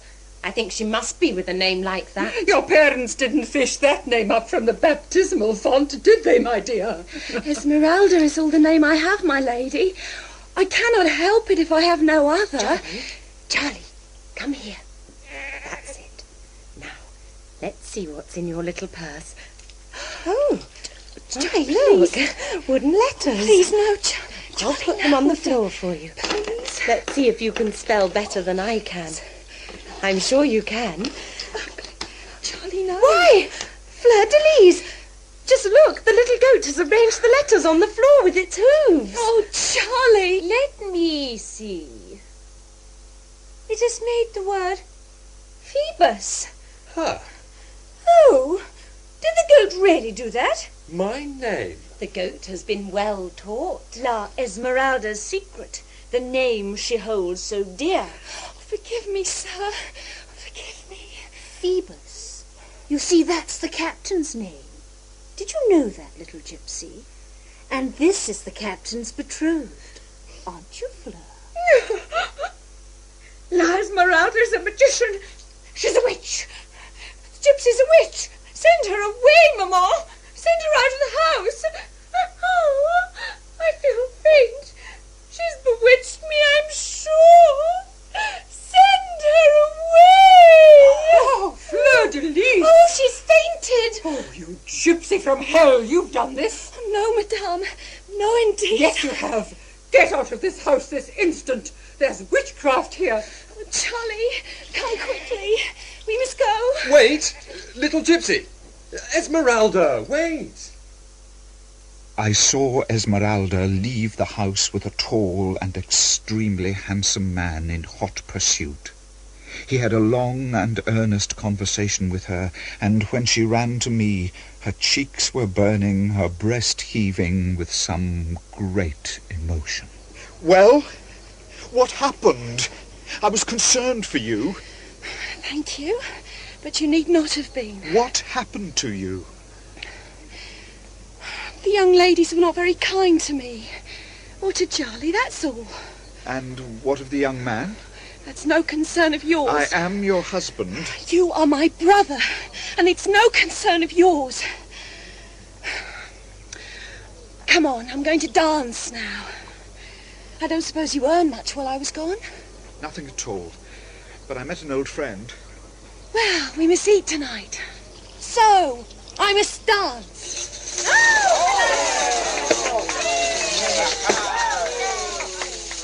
And dance she did, with an increasing vigour and beauty during the days that followed.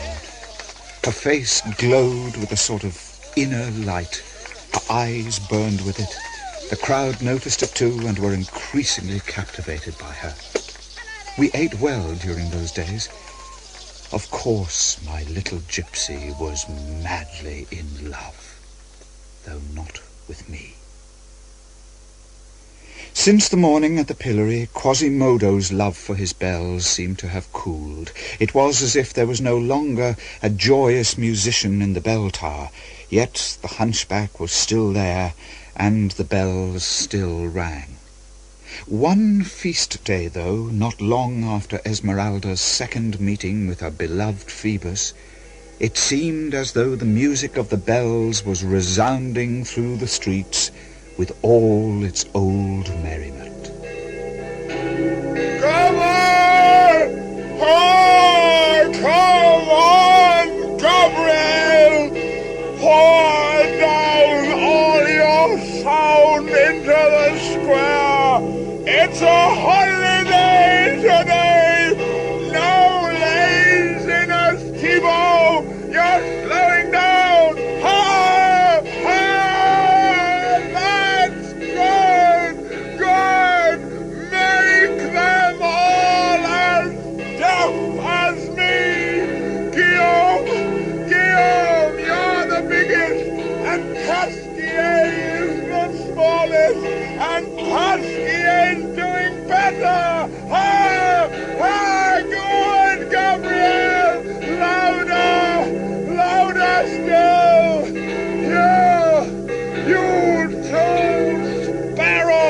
Up there! What are you doing? I can't see you making any noise at all! Those bronze beaks look as if they're yawning when they should be singing! Ah! Ah! To work! To work! For the feast of the Annunciation! Spring has come, and there's a beautiful sun shining. We want a beautiful carrion. You must play for her.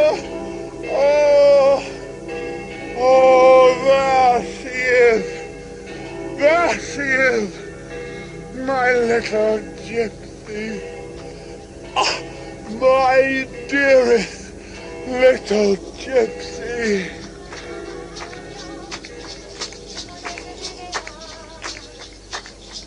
I haven't heard the bells ringing like that since they pilloried the bell ringer. Seem to take all the life out of him. There's Quasimodo! Look!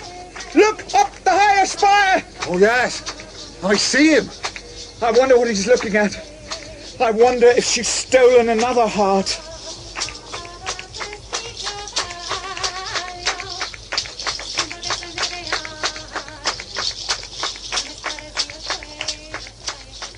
During my sojourn at the Beggar's Court of Miracles, I had become more familiar with Jean Frollo, Claude's young brother, and a more dyed-in-the-wool, good-for-nothing rogue I have yet to meet. His older brother's too loving indulgence of all his whims had ruined him, and yet he could be an amusing companion. At present he was being extremely friendly, because he was as poor as I was. Alas, poor purse! Not even one little denier parisis. Look at it! It's all wrinkled and limp. Can you lend me any money, Grangoire? I haven't a sou, I'm afraid. You've a bag full of coins there? Oh, but that's not mine. That's La Esmeralda's. She does all the work and I just collect the money. You two are married. What's hers is yours. You should assert yourself more. Oh, I wouldn't like to try it. That little butterfly has quite a sting. Has she indeed? Oh, well. I suppose I'd better go to church then. I think the time has come for a fraternal visit. Will your brother help you? Well, the sermon is certain and the gold piece is doubtful.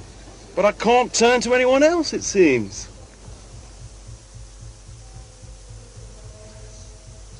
Sir. Yes? Where's the Archdeacon? He's in his cell in the tower. I advise you not to disturb him there, unless you've come on behalf of the Pope or the King. Oh, I think I can go up. I'm his brother. I'm more important to the Archdeacon than the Pope or the King. Besides, I want to see his den of sorcery. As you wish, sir. You know the way? Yes. Yes, thank you. They say he lights his infernal fire up there and cooks the Philosopher's Stone over a hot flame. I cannot say, sir. I am forbidden to enter. Well, just at this moment a Philosopher's Stone wouldn't mean as much to me as a bacon omelette on his stove. Ah, this must be his door. I'll open it a fraction. There he is. Vessels of all kinds all around him. But no fire in the furnace. Nor has there been for some time by the look of it. He's written all over the walls in Greek. It's the word fate. Fate. Latin in abundance. All the philosophies and lore and daydreams of mankind must be written here. Stars, figures, men and animals. But long neglected. All of it. He's been distracted from his work. By what, I wonder? Yes. Yes. The sun is born from fire. The moon from the sun. Light and gold are the same thing. Fire in its concrete state. This light flooding my hand is gold. Gold. All you have to do is condense it. You can bury a ray of sunlight. But then you'd have to wait over 8,000 years before you could open up the grave and see. By the cross, that's a long time to wait for a gold piece. But how to extract gold from fire? Magistery asserts that there are certain women's names whose charm is so sweet and mysterious that you need only utter them during the operation. Let me see.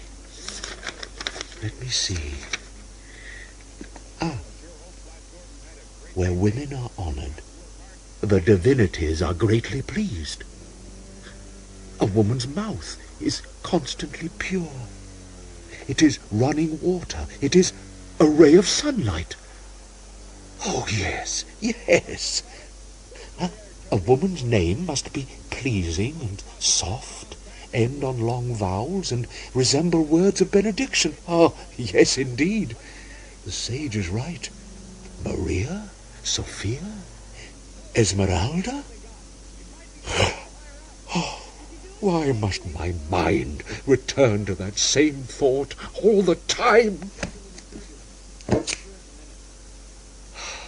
All my experiments are failures. All of them. In my hand I hold the magic hammer of Ezekiel. Every time he brought this hammer down on this nail, his enemy, 2,000 leagues away, sank further into the earth. Yes, that was fate.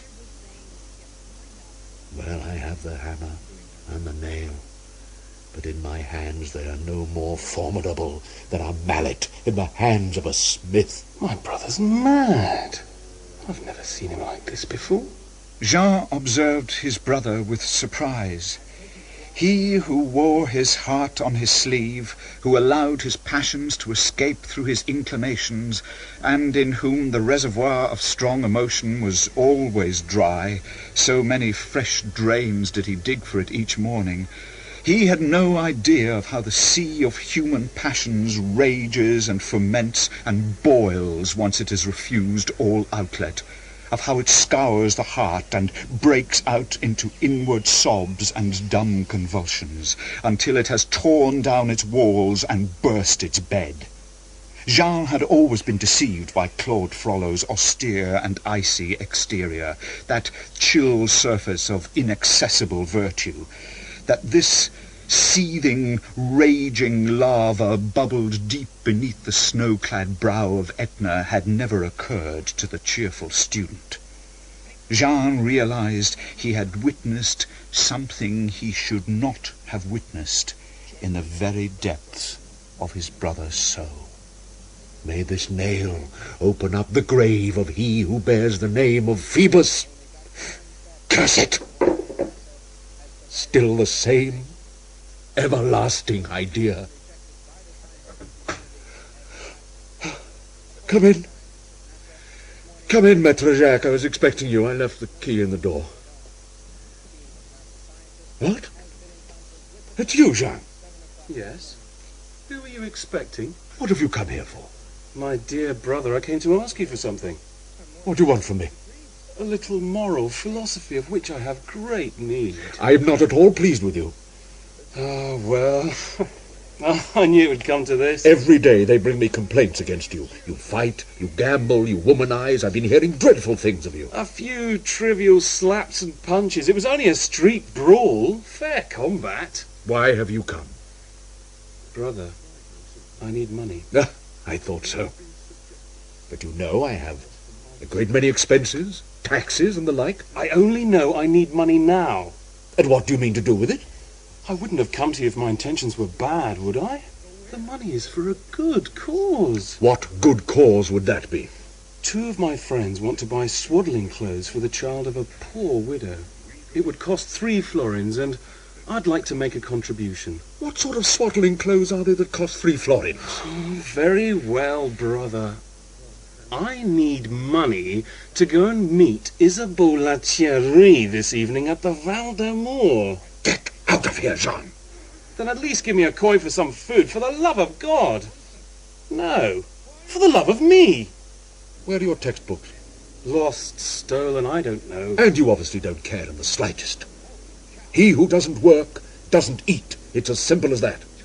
So you refuse me even a penny to go and buy a crust from the baker? I do. He who doesn't work must want. Kind brother, look at the holes in my boots. I will send you new boots, Jean, but no money. Oh, just one little penny, brother. I'll study, I will. I believe in God truly. I'll pray every day. He who doesn't work must want. To hell with you then, brother. Long live pleasure.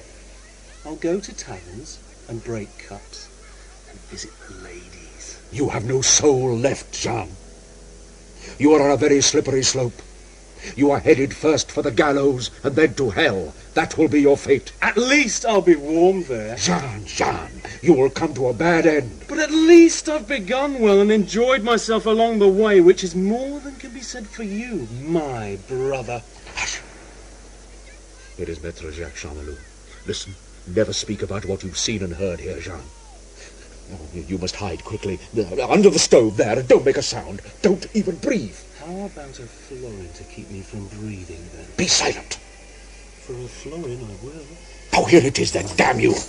And here he is, still as a mouse now. Good day, Maître Jacques. Greetings, Don Claude. Well, have you succeeded? Alas, no, I'm still at my furnace. I get all the ash I need, but not a spark of gold have I produced. That's not what I meant. What about the magician you have in custody? Mark Chine, didn't you say his name was? Has he confessed his magic? Was the interrogation successful? No. The man is a stone. His body's already broken. We've tried everything under the sun, and we spare nothing to get at the truth, but all to no avail. I'm at my wit's end. And you found nothing new in his house? Oh, yes, indeed. A strange parchment. I brought it, but I cannot understand the language. Give it here, Maître Jacques.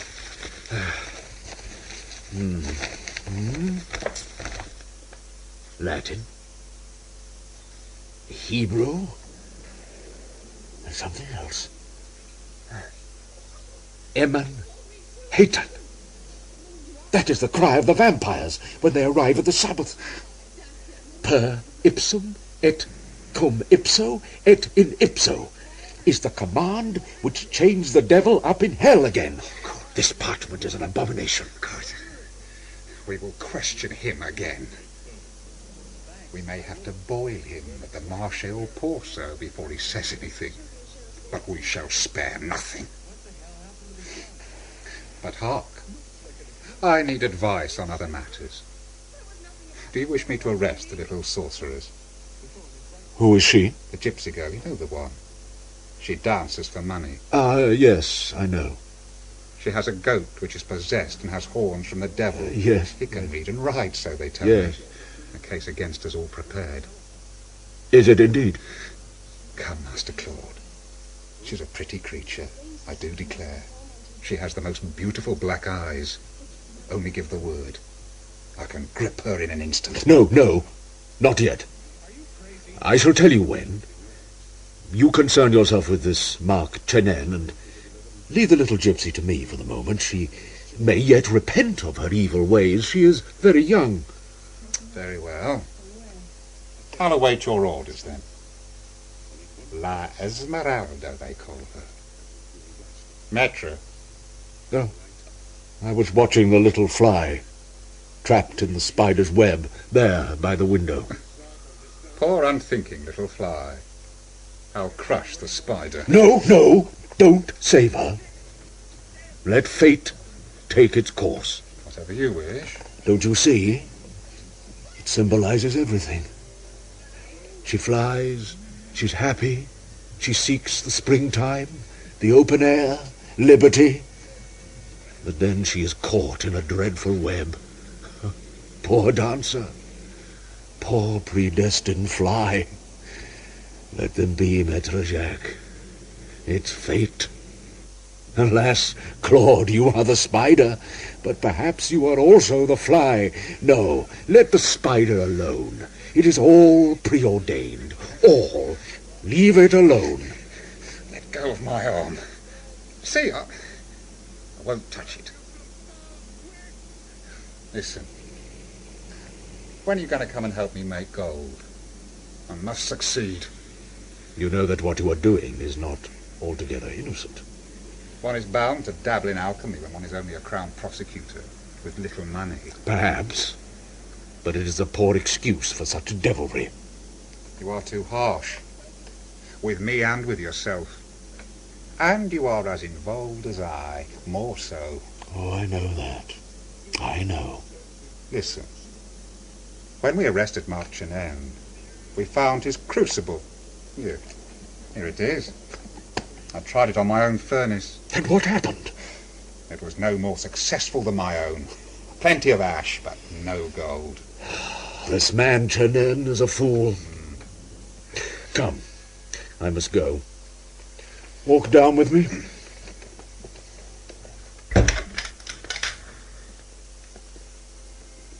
At last, those 2 old owls have flown. Thank God for that. I've had quite enough of their talk for one day. My head's singing like a belfry with it. My brother's quite mad. But I wonder what he has against little Esmeralda. I must tell Pierre about this. Ah, but here's his purse. Well, I'll have that. Thank you, Brother Claude. Thank you. I'll change all these coins into bottles. That's my fate. Having bade farewell to Charmelot, the prosecutor, Claude Frollo's eye was caught by the sight of a young captain, booted and spurred, tall, fair, and handsome, who strode towards his brother Jean at full tilt. Frollo resolved to follow them, when he heard his brother call the captain's name. Phoebus! Name of a pope! Phoebus, can that be you? Phoebus. Beelzebub! Well, by God's blood, horn, and thunder! That can only be my friend Phoebus de Chateaupert. You're right, by God's horn. You blaspheme with admirable enthusiasm, my friend. So that is Phoebus. God's belly! God's belly yourself. Why all this swearing? Oh, forgive me, friend Jean, but I've just come away from the house of that confounded Madame de Gondelaurier, and whenever I leave that place, my throat's always full of swear words. I have to spit them out, or I'd choke, by God's blood! But I thought the lovely Fleur-de-Lys was your betrothed. So she is, and she is lovely, and a fine inheritance goes with her, but her mother is more than I can endure. Do you want to come to the Val de Mor to drink? Or shall we call it the Pont d'Ève? With all my heart! But I've got no money. Ah, but I have. Let's see. I've got a purse. A purse in your pocket, Jeanne, is the moon in a bucket of water. You can see it, but it isn't there. There's only its shadow. Then here, look at this. God's blood! Money! Real money! Oh, it hurts the eyes. Who have you stolen this from? From me. Oh, Jean. You forget that I have a brother who is an archdeacon and an idiot to boot. May God forgive you. I'd call him a most estimable man if he's to fund my evening's drinking. Let's go and begin then. Where shall it be? To the Pont d'Ève. Very well, I'll settle for Ève and her apple.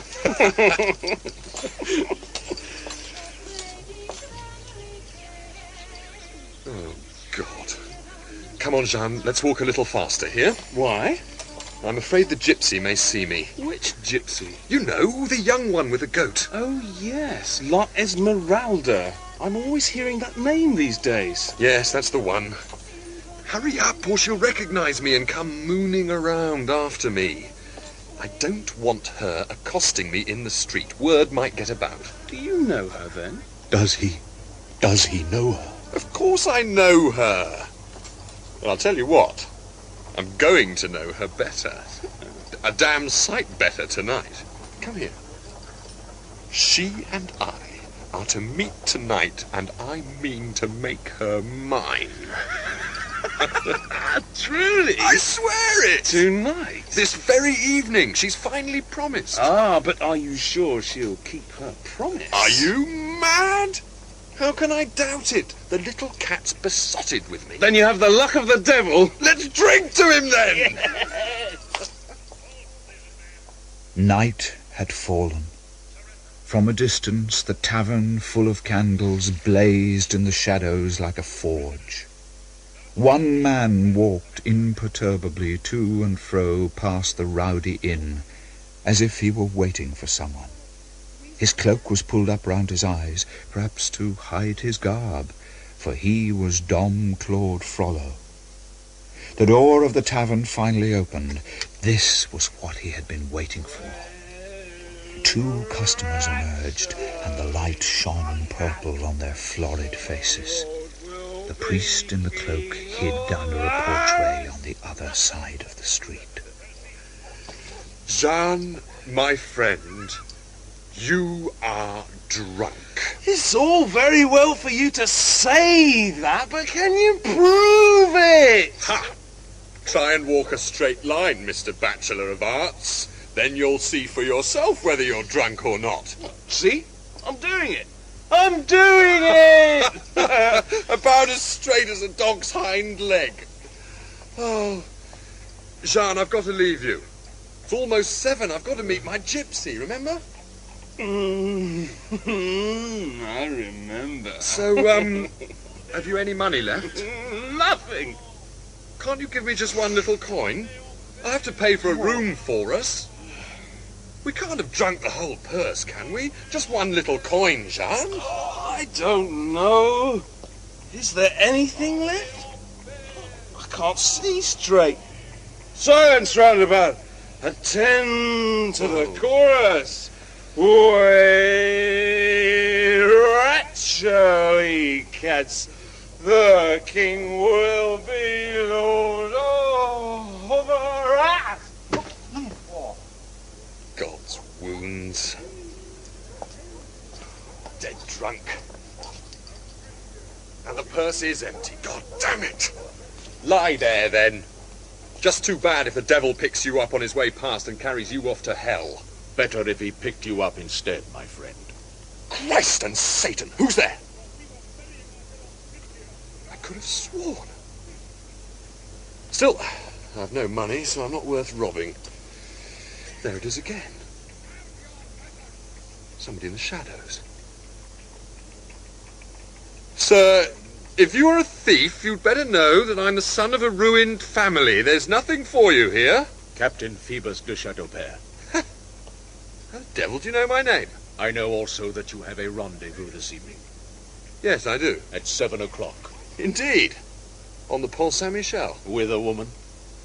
I confess it. Whose name is? La Esmeralda, if you really want to know. Captain Phoebus, you are lying. Who are you to call me a liar? By God! You wouldn't dare to repeat that. I say again, you're lying. Sir, I must ask you to draw your sword. We will have blood on these stones. Captain, tomorrow, or the day after, or whenever it please you, you will find me ready to cut your throat. But first, go to your meeting. Very well, then. I shall sheathe my sword. Many thanks for your courtesy, sir. We'll defer the contest till tomorrow, and I will go to my rendezvous.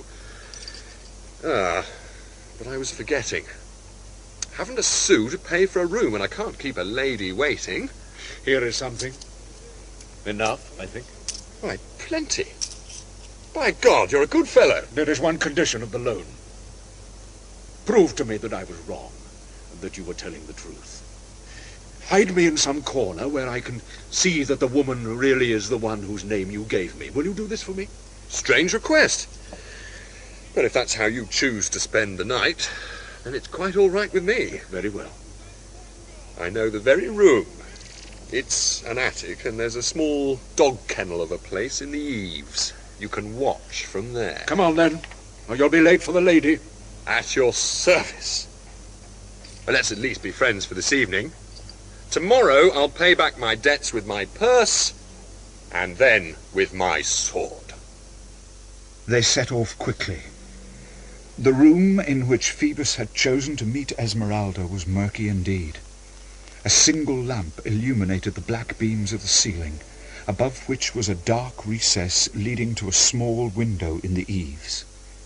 It was here that Phoebus installed his mysterious companion. Frollo squatted there amid the dust and plaster. His head was on fire. What was taking place at that moment in the Archdeacon's darkening soul? He and God alone can have known. Hidden here like a rat in a trap. Dear God. Footsteps on the stair. Can it be her? You see, Esmeralda, I've hired a room for us. It's a cold room, sir. Then come closer to me. Oh, but must the goat come too? Oh, indeed, yes, sir. Oh, she comes with me everywhere. Oh, very well. One young goat and one old. 2 witnesses. What difference does it make? Sir, I do not understand you. Oh, it's nothing. Why do you shiver with cold? I thought gypsies slept under the stars. Well, sometimes we do. I would rather be under the stars with you, sir. It is Esmeralda. Oh, God, it is. What I'm doing tonight is wrong. Please don't despise me, my lord. Despise you? But in God's name, why should I do that? For having followed you so. For worshipping your name. Listen, my beauty, I don't despise you. Fact is, I should hate you. Hate me? Why? What have I done then that you should hate me? Well, you've taken so long to come to my arms. But you see, I am betraying a vow by being here with you like this. I shan't find my parents again. The amulet I carry will lose its virtue. But what does it matter? What do I need a mother and father for now? Please hold my hand. Come to me then. Oh, my lord, I love you. You love me. Phoebus, you are kind and generous and handsome. You rescued me. I have long dreamed of some man who would save my life, and it was you I was dreaming of before I met you, Captain Phoebus. My dream wore a beautiful uniform like you, and had a noble bearing and a sword, and a beautiful name. Oh, draw your sword so that I can see it. What a child you are. And what sword would that be? The sword of a brave man. Draw it so that I can see how fine it is. Ah. Come. Take my sword, beauty. You are the sword of a brave man. I love my captain. Oh, my love. Let me talk to you. Walk up and down a little so that I can see how tall you are and hear your spurs jangle. Oh, you are so handsome. Listen to me. No, I only want to hear one thing. Do you love me? I want you to tell me that you love me. My love, my body, blood, and soul are all yours, all for you. I love you alone and have never loved anyone but you. Oh, this is the moment to die. Die? What are you saying? This is the moment to live. Why die at the start of something so sweet? Oh, dearest Esmeralda. Such an ugly name for such beauty. Oh, I thought it was pretty because it was strange. But I'll change it if you like. Oh, it's a name I must get used to, my charmer. How I adore you. Passionately. I love you truly and miraculously. But do you love me? How can you even ask? Then you must prove it to me. Oh, I'll make you the happiest little creature in the world. We'll have a pretty room somewhere. I shall parade my archers beneath your windows. Sir? And I'll take you to see the lions at the Hotel du Roi. Wild animals. Women love such things. I know. Oh, you'll be so happy, my dear. Sir, what are you doing? I want to see you better. I want to touch you. Besides, you'll have to give up all these silly street corner clothes when you're with me, you know? When I'm with you, my Phoebus. Listen, you must instruct me in your religion. What do you want with my religion? So we can be married, of course. Oh, the poor child. Oh, God, how can I bear this? What sort of silliness is that? Marriage is nothing. Are we any the less devoted because we haven't been to spout Latin in the priest's shop? What are you wearing? Please, oh my lord, don't! Oh, what is this round your neck? Don't touch it! It's my guardian. It will help me to find my mother again, if I remain worthy of it. Please, Monsieur Phoebus, don't! Don't! Oh, now I see clearly that you do not love me. Not love you? What are you saying? You will break my heart. I am yours. What does the amulet matter? I have no need of a mother now. I love you. No, no, he is untrue, a faithless, wicked man. Look at me. My soul, my life, my body, all belong to you. Very well, let us not get married if that does not please you. What am I but a poor girl from the gutter? And you are a gentleman. Of course I was mad to think of it. A gypsy and a captain of the guard. I was foolish. A little, perhaps, my girl. No, Phoebus, I shall be your mistress, your amusement, your pleasure, whatever you wish. Oh, my dearest, come here. I shall be the proudest and happiest of women. When I'm old and ugly, then you will still let me wait on you. Polish your spurs, clean your riding boots, make your sword shine. Hush now. This is all fancy. You'll take pity on me and let me, won't you, Phoebus? My love. Oh, yes. Yes, take me. Here, Phoebus. It's all a gypsy needs. Air and love. Come, let me kiss you again. Hold me to you. Esmeralda. Suddenly, about Phoebus's handsome head, she saw another head. A livid, green, convulsed face with the eyes of a damned soul. Beside this face was a hand holding a dagger. Both belonged to Claude Frollo. Esmeralda remained frozen, struck dumb by this apparition. Like a dove that raises its head to find the round eyes of the osprey staring into its nest.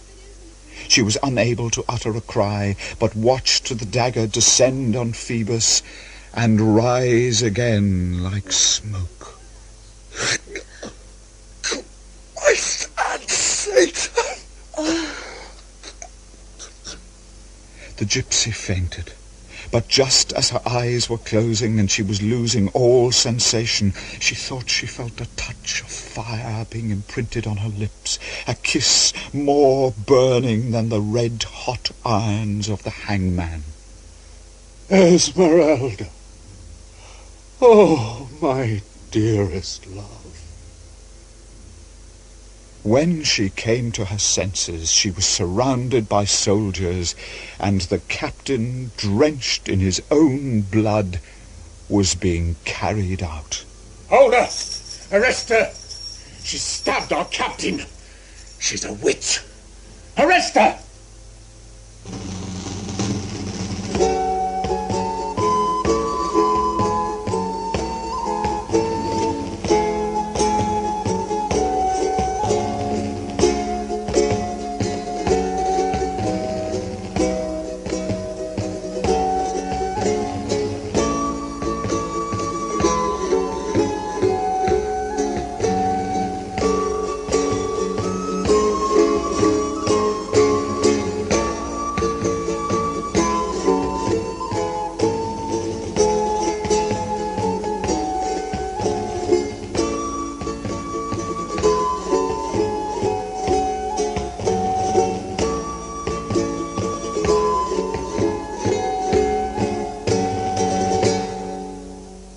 Then one day I noticed a small crowd at one of the doors of the Palais de Justice.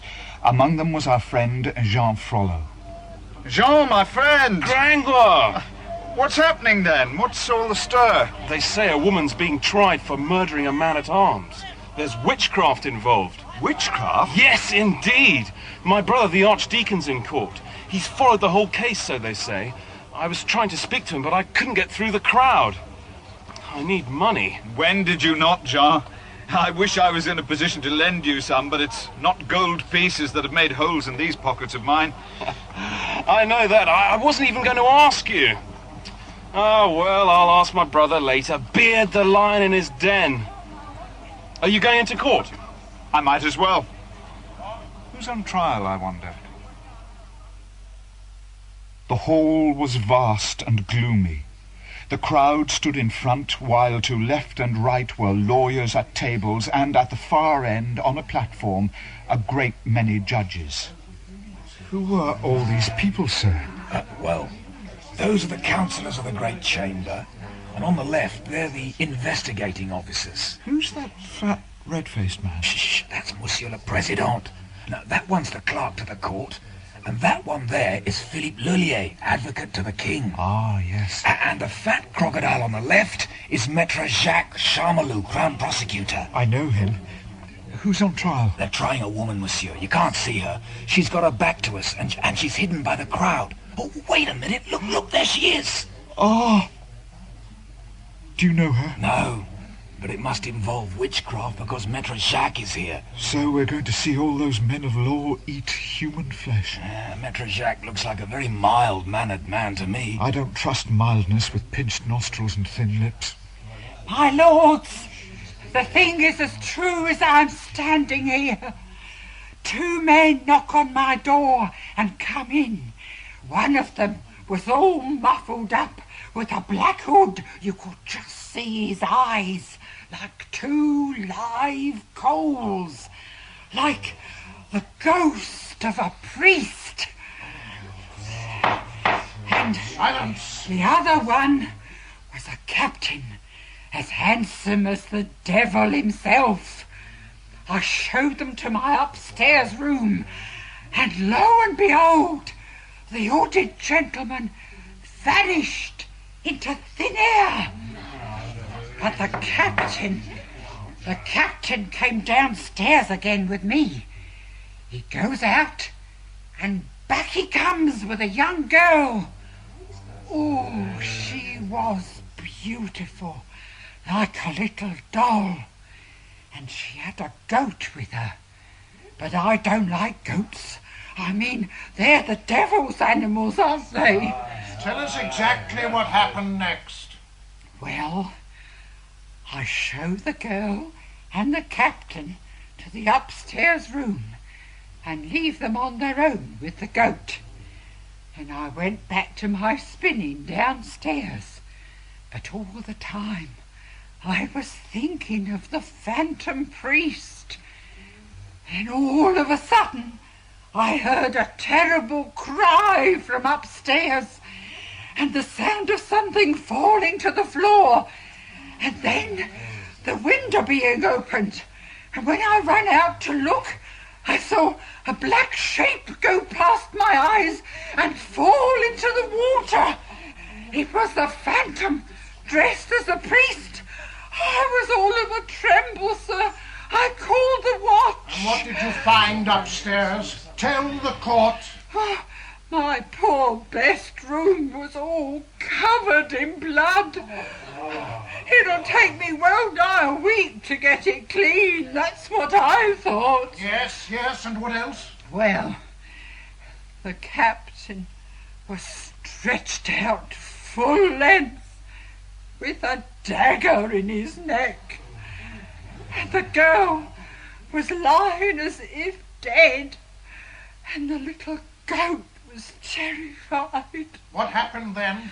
Well, then the soldiers came and they carried out the captain, poor young man, and the girl. She was half naked. It all reeks of magic, doesn't it? She must be a witch. I wouldn't be so certain, sir. Have you anything more to tell the court, old woman? No, my lord, except that in the report they said my house was filthy, ramshackle and stinking, which is a shameful lie. Silence! That will do. I beg you not to lose sight of the fact that a dagger was found on the accused, monsieur. Also, monsieur, I would remind you that the wounded officer stated on his deathbed that he had an idea that a man dressed all in black who had accosted him might be the phantom priest. He knew also that the said phantom was intimate with the accused. So you have the dossier of evidence now. You can consult the statement of Phoebus de Chateauper if you wish. Sirs, oh good sirs, I beg you. Oh, Esmeralda. Here, do you know her? No. She's very beautiful, isn't she? My lords, please, before you kill me, tell me whether he is alive or dead. Silence, woman. That's none of our concern here. Oh, for pity's sake, tell me if he's alive. Very well. He is dying.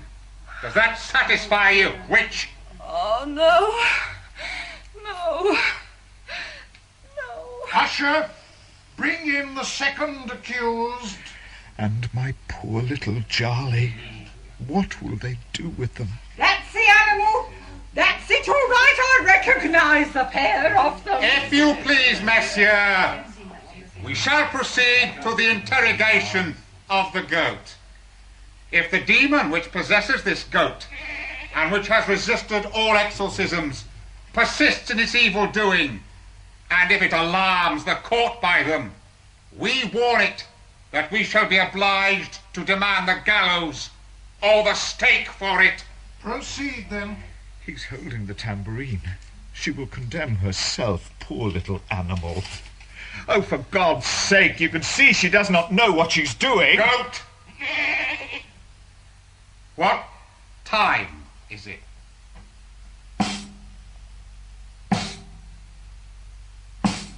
Witchcraft. Why are you all so afraid of the little goat? You've watched her often enough performing in the streets, haven't you? Silence at the end of the hall there. See, I have here a bag full of letters. Now, watch this. The goat spells out the name of the witcher's victim. Phoebus. P-H-O.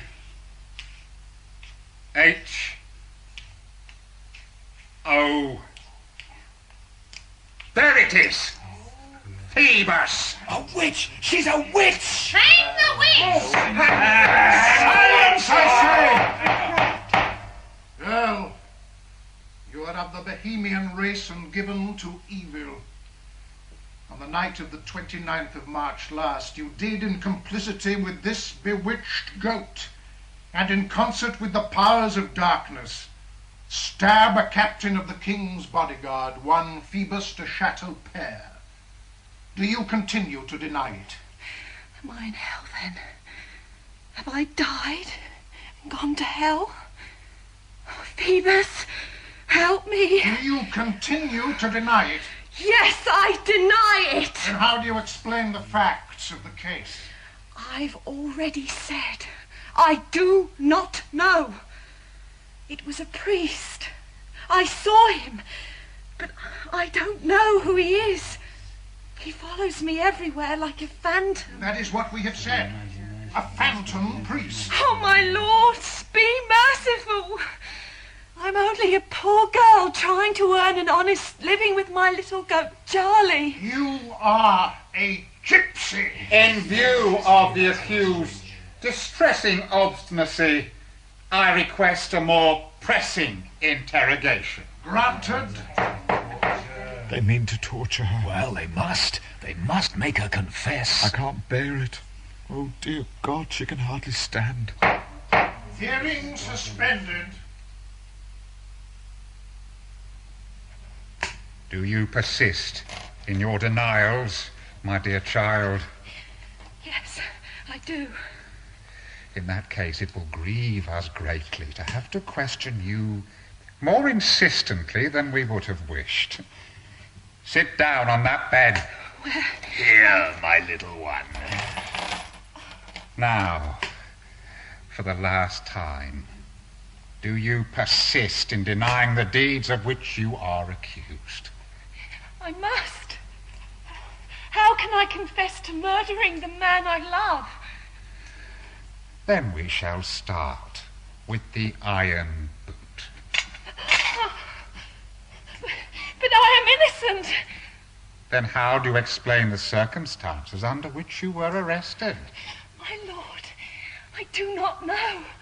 You deny the charges? All of them. Go on, then. Put it on her foot. Tighter. Just a little. Stop. Now, do you confess, child? Everything. I confess everything. Please take this terrible thing off my foot. No. There it stays, little one. Humanity obliges me to inform you that by confessing, you must expect only to die. Oh, pray God I do. Clark, write this down. Bohemian girl, you confess to having taken part in witches' sabbaths and other evil doings. Yes. Very well. If that is what you wish. To having had habitual commerce with the devil in the shape of a familiar she-goat, your fellow accused. Yes!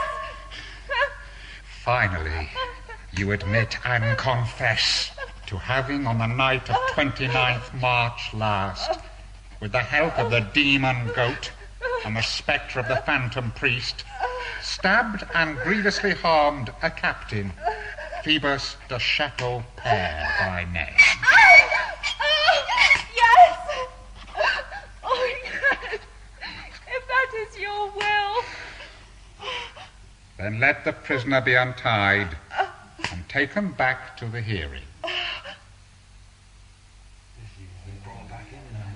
Sirs, the accused has admitted everything. Bohemian girl, you have confessed all your acts of magic, prostitution, and violence to the person of Phoebus de Chateau Père. Whatever you wish. Only kill me quickly. In whatever day it please our master the king. At the hour of noon you will be taken in a tumbril, in a shift, and barefoot, with a rope around your neck, and before the great portal of Notre Dame you will make honourable amends for your misdeeds. From thence you will be taken to the Place de Grève, where you will be hanged on the town gibbet. Likewise the goat. This in reparation for the crimes committed and confessed by you of witchcraft, lewdness, and violence to the person of Phoebus de Chateau Père. May God have mercy on your soul.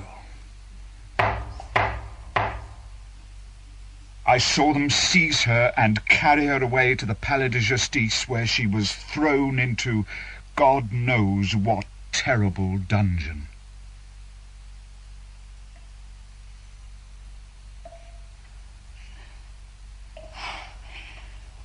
How long have I been here?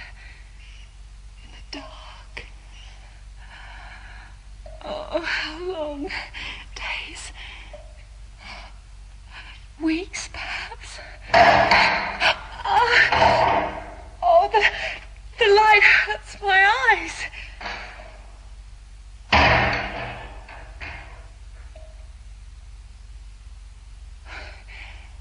Who are you? A priest. Are you prepared? For what must I prepare? Death. Will it be soon, then? Tomorrow.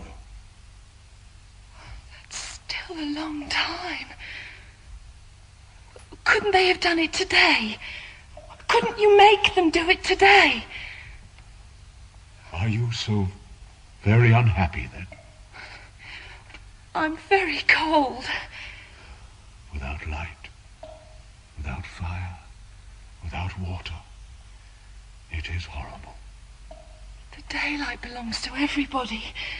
Why do they only give me the dark? Do you know why you are here, child? I did know. But I don't remember now. Oh, I want to get out of here, sir. I'm cold. I'm frightened. And there are rats that climb on my body. Hush, hush. Follow me. Take my hand. That is the icy hand of death. Who are you? Look at my face. Oh, my God! The face with the dagger. Oh, please, finish it for me now. You killed him, so kill me. Do I horrify you so much? Oh, how you must hate me. For months you have been pursuing me, threatening me, and terrifying me. Oh, God. How happy I would have been but for you. No.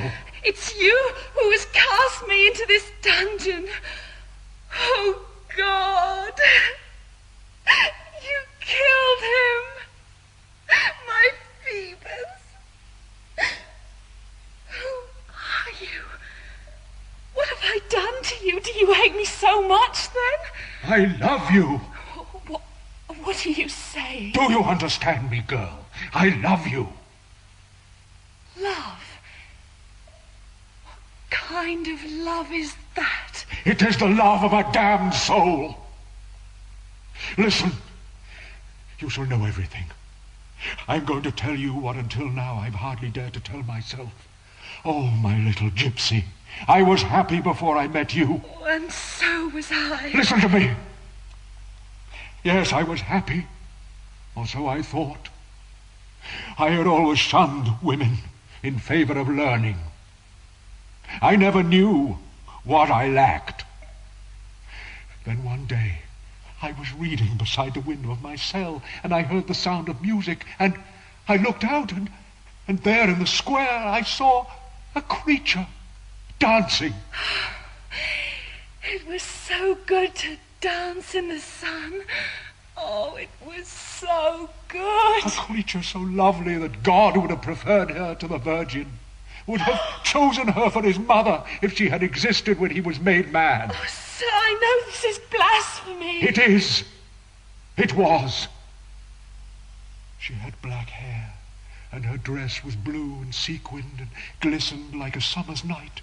Her brown arms she wrapped and unwrapped around her waist like two silken scarves. The lines of her body were of such beauty. Oh, God help me! I was intoxicated, spellbound. I allowed myself to look at you, to go on looking. I looked at you so hard that I shivered with terror at my own feelings. I only dancing. Ah, but then I saw that you were an angel of darkness, of flame, not light. And I saw your little goat beside you, looking at me and mocking me.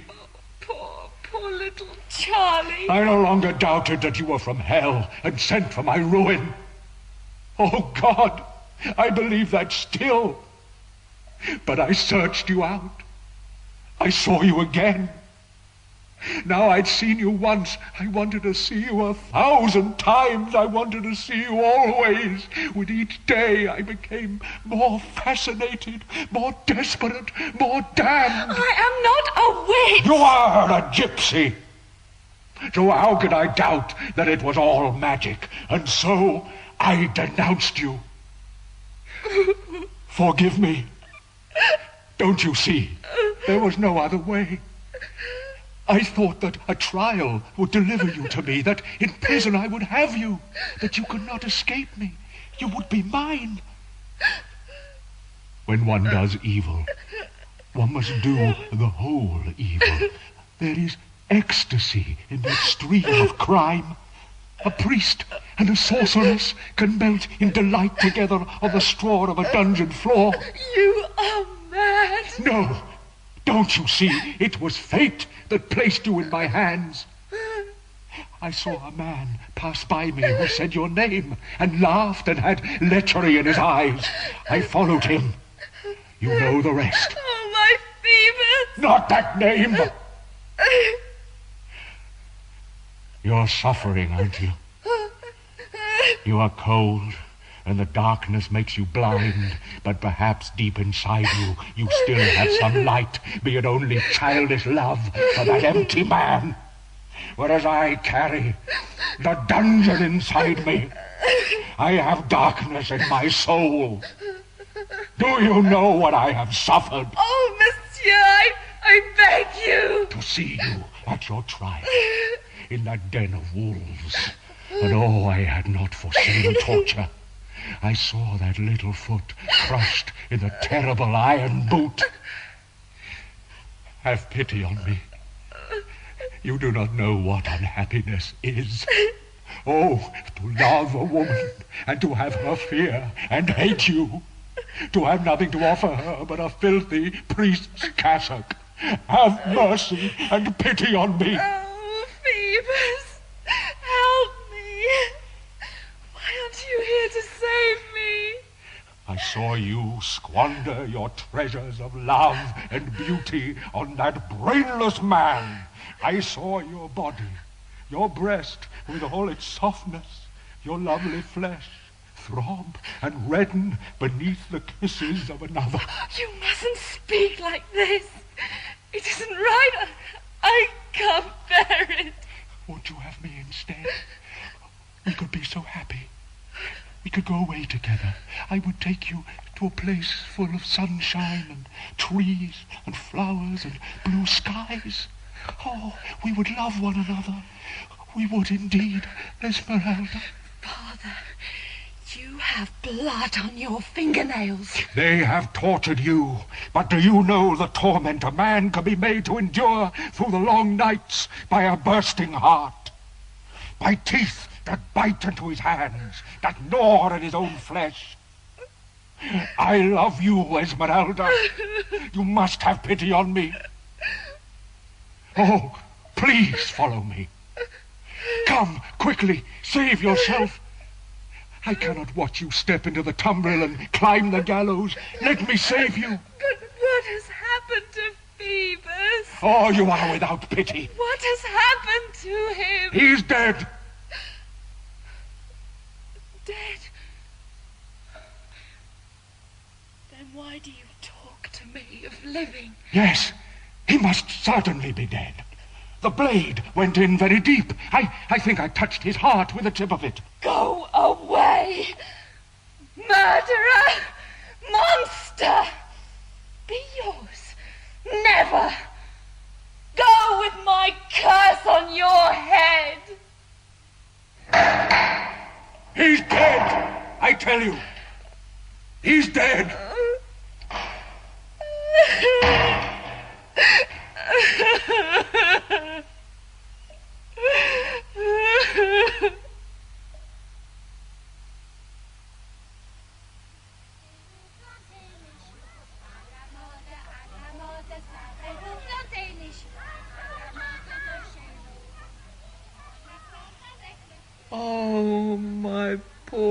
little baby. Lord, give her back to me. Here is the shoe, but where is the foot? Can you condemn a poor innocent mother to 15 years of such torture? I don't want an angel in paradise. I want my living, breathing baby. Oh, if only I could see her just once more. If I could just put this shoe on her pretty little pink foot, then I would die blessing you, good Virgin Mary. Ah, but I shall never see her again, not even in heaven, for I surely won't go there. Here, why is there a ladder up at the crest? It's because they're going to hang the gypsy today. Oh, what do I hear? Hanging. Father? Father? Yes? What do you want? Shall I bring you some water? I have water enough in my tears. But tell me, who are they going to hang today, Father? They said it was a gypsy. I believe it is. Oh, God is good then. Do you really hate the gypsies so much, sister? Hate them. They are vampires, child stealers. They devoured my little daughter, and now I have no heart left. These are not the words of a good Christian, sister. There is one of them above all I hate. I've cursed her often enough. Then who is that? A young girl, the age my daughter would have been. Every time that viper passes my cell, she curdles my blood. Well, you must rejoice, sister. She's to be hanged today, so you will see her die. You bring me good tidings, Father. My thanks to you. I told her she'd be hanged one day, and now my prayers are rewarded. Thank you, Father. Thank you.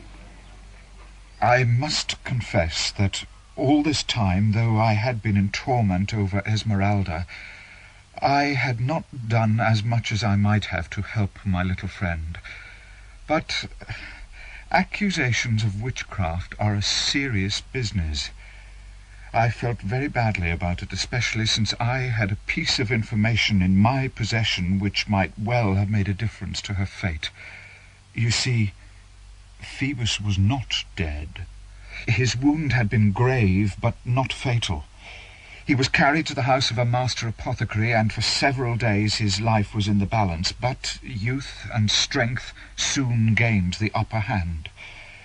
Oh, the fact that he was alive made no great difference to the case. The accusation of witchcraft still stood, but it might well have made a difference to Esmeralda's desire to live. Phoebus had disappeared. He had no wish to be at the trial.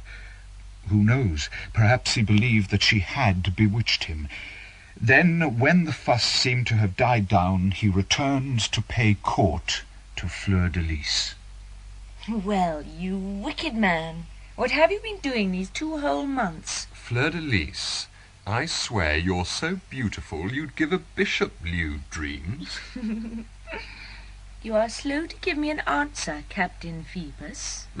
I was recalled to garrison duty. Then why did you not come to say farewell to me first? Ah. And where were you? In Queue-en-Brie. But that's no distance away, and you've not been to see me one single time. Oh, my dear cousin, I've been rather ill. Ill? Yes, I was wounded. Wounded? Don't be alarmed, it was nothing. A quarrel. A sword wound. Don't fret. Don't fret, the man says, but a sword wound? That could have been fatal. Oh, it was a foolish matter. I fell out with a lieutenant from Saint-Germain, and we unstitched a few inches of one another's skin. And that's all there was to it. Anyone who would quarrel with you must be a wicked man, my angel. And what began this quarrel? It was nothing. What is all that noise below? Good heavens! Look at all the people in the square. There's a witch. She's to make honourable amends in front of Notre Dame this morning. And then she's to be hanged afterwards. What is her name? I don't know, to be sure. What is she supposed to have done? I don't know that either. Phoebus, will you swear to me that you have never loved any other woman but me? I'll swear to it, my angel. Come to me. Oh, my soul, it's hot in here, isn't it? The sun is troublesome. Perhaps we should close the shutter. Oh, no, I need some air. Come out onto the balcony. We can watch what's happening below. Oh, the poor creature.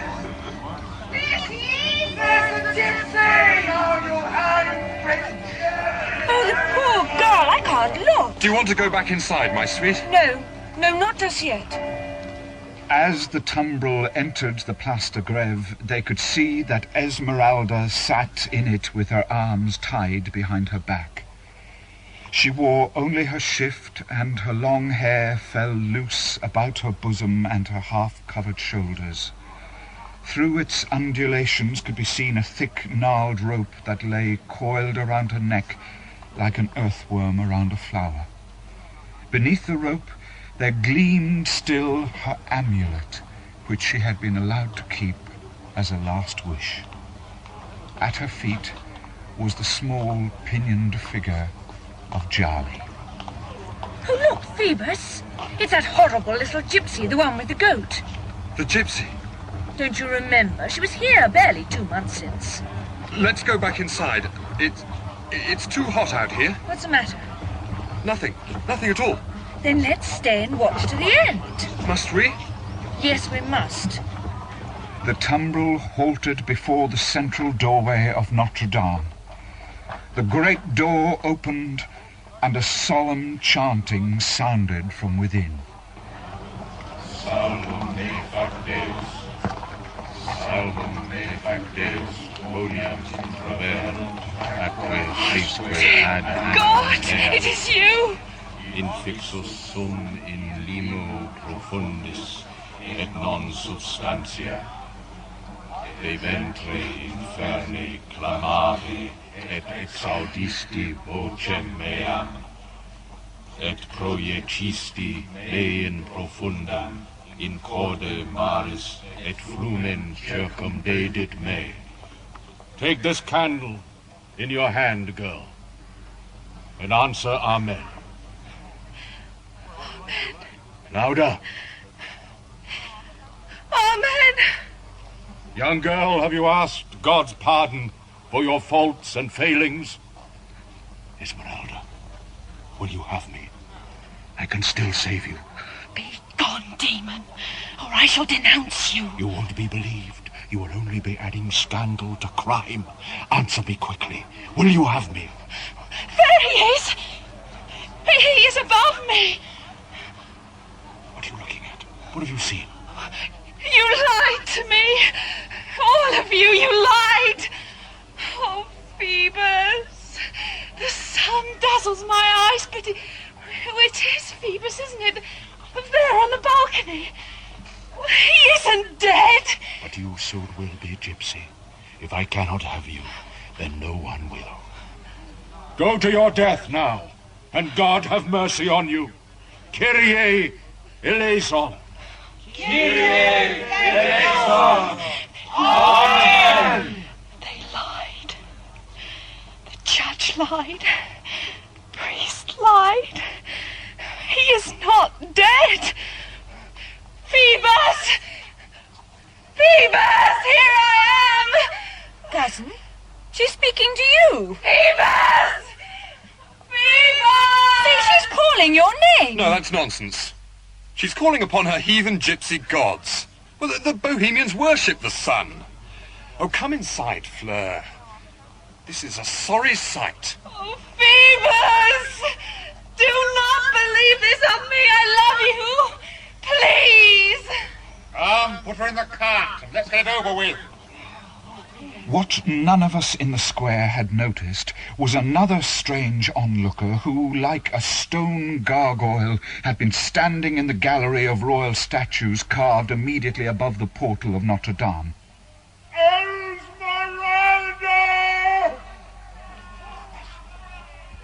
Just as the executioner's assistants were preparing to carry out Charmolue orders, this figure stepped over the balustrade and gripped a rope suspended there with feet, knees, and hands. He slipped quickly down the facade, ran towards the executioners with the speed of a cat, flattened the men with two enormous fists, picked up the gypsy in one hand like a child picking up a doll, and took a single leap back inside the church, raising the girl high above his head.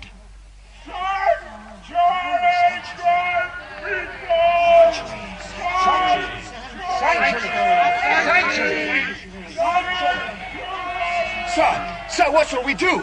Shall we go in and take her? No, by God, you cannot. The cathedral is a place of sanctuary. All human justice expires at its threshold. She is with God, and you must not enter. Besides, listen to the people.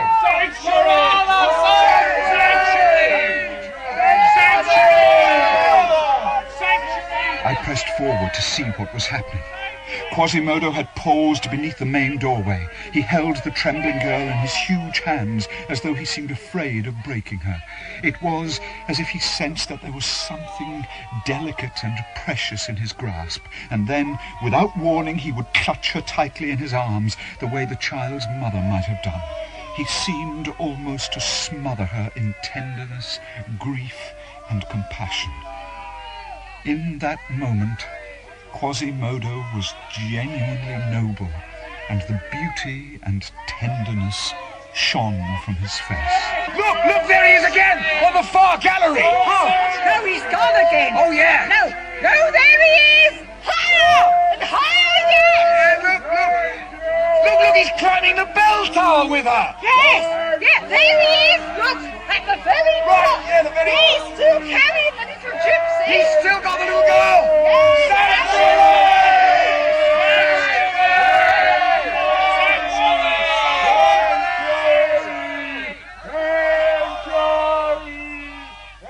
Claude Frollo was no longer in Notre Dame when his adoptive son so abruptly severed the noose and took Esmeralda into sanctuary. He had already left, unable to witness the terrible death of his beloved. As for Esmeralda, she was safe for the present, so long as she remained in the cathedral. One step outside, however, and she would fall back into the raging waters. A solemn decree of Parliament could violate the refuge and hand the prisoner back to the hangman, but this was indeed rare. Here, my little lady, you will be safe here in this place. Where am I? You are in Notre Dame, safe inside the stones. Phoebus is alive. I saw him, but he doesn't love me. He would not come to me. Oh, why did you rescue me? I would be better dead. Alas, I cannot hear you. Wait, though, I have something for you. Please. Clothes for you to keep you warm. They are from the nuns at the convent here. I will go away and you may dress yourself and see, here is food. There is some bread and cheese and a little wine. And you must sleep here. This is my own mattress. It will be softer than the stone. Oh, Lord, preserve me. I know, I frighten you. I am very ugly, aren't I? Don't look at me then. Listen to me. Only listen. During the day, you must stay here. At night, you can go all over the church, but do not leave the church by day or night, or they would kill you, and I should die for lack of you. Thank you. Your voice is so strange. And yet what you say is so gentle. Oh, Charlie, and I had forgotten you. Oh, you still think of me then?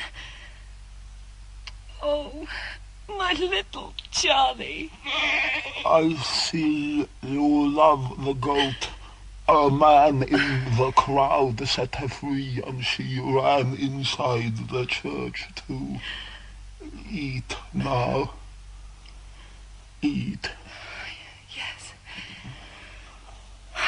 And then I shall walk along one of the galleries when it grows dark and breathe in the sweet night air.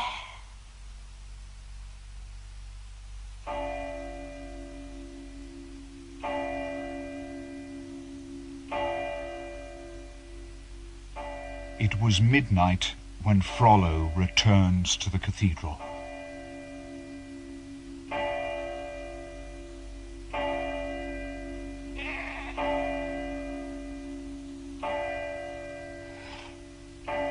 "12 hours. Ah, she must be cold by now. Cold and dead. Wait. Can that be the little goat? Has it escaped then? And Esmeralda too. But there is no rope around her neck. She is dressed all in white and with a white veil on her head. It must be her ghost, come to haunt me. She's gone. Disappeared into the night. Oh, gypsy. Little gypsy.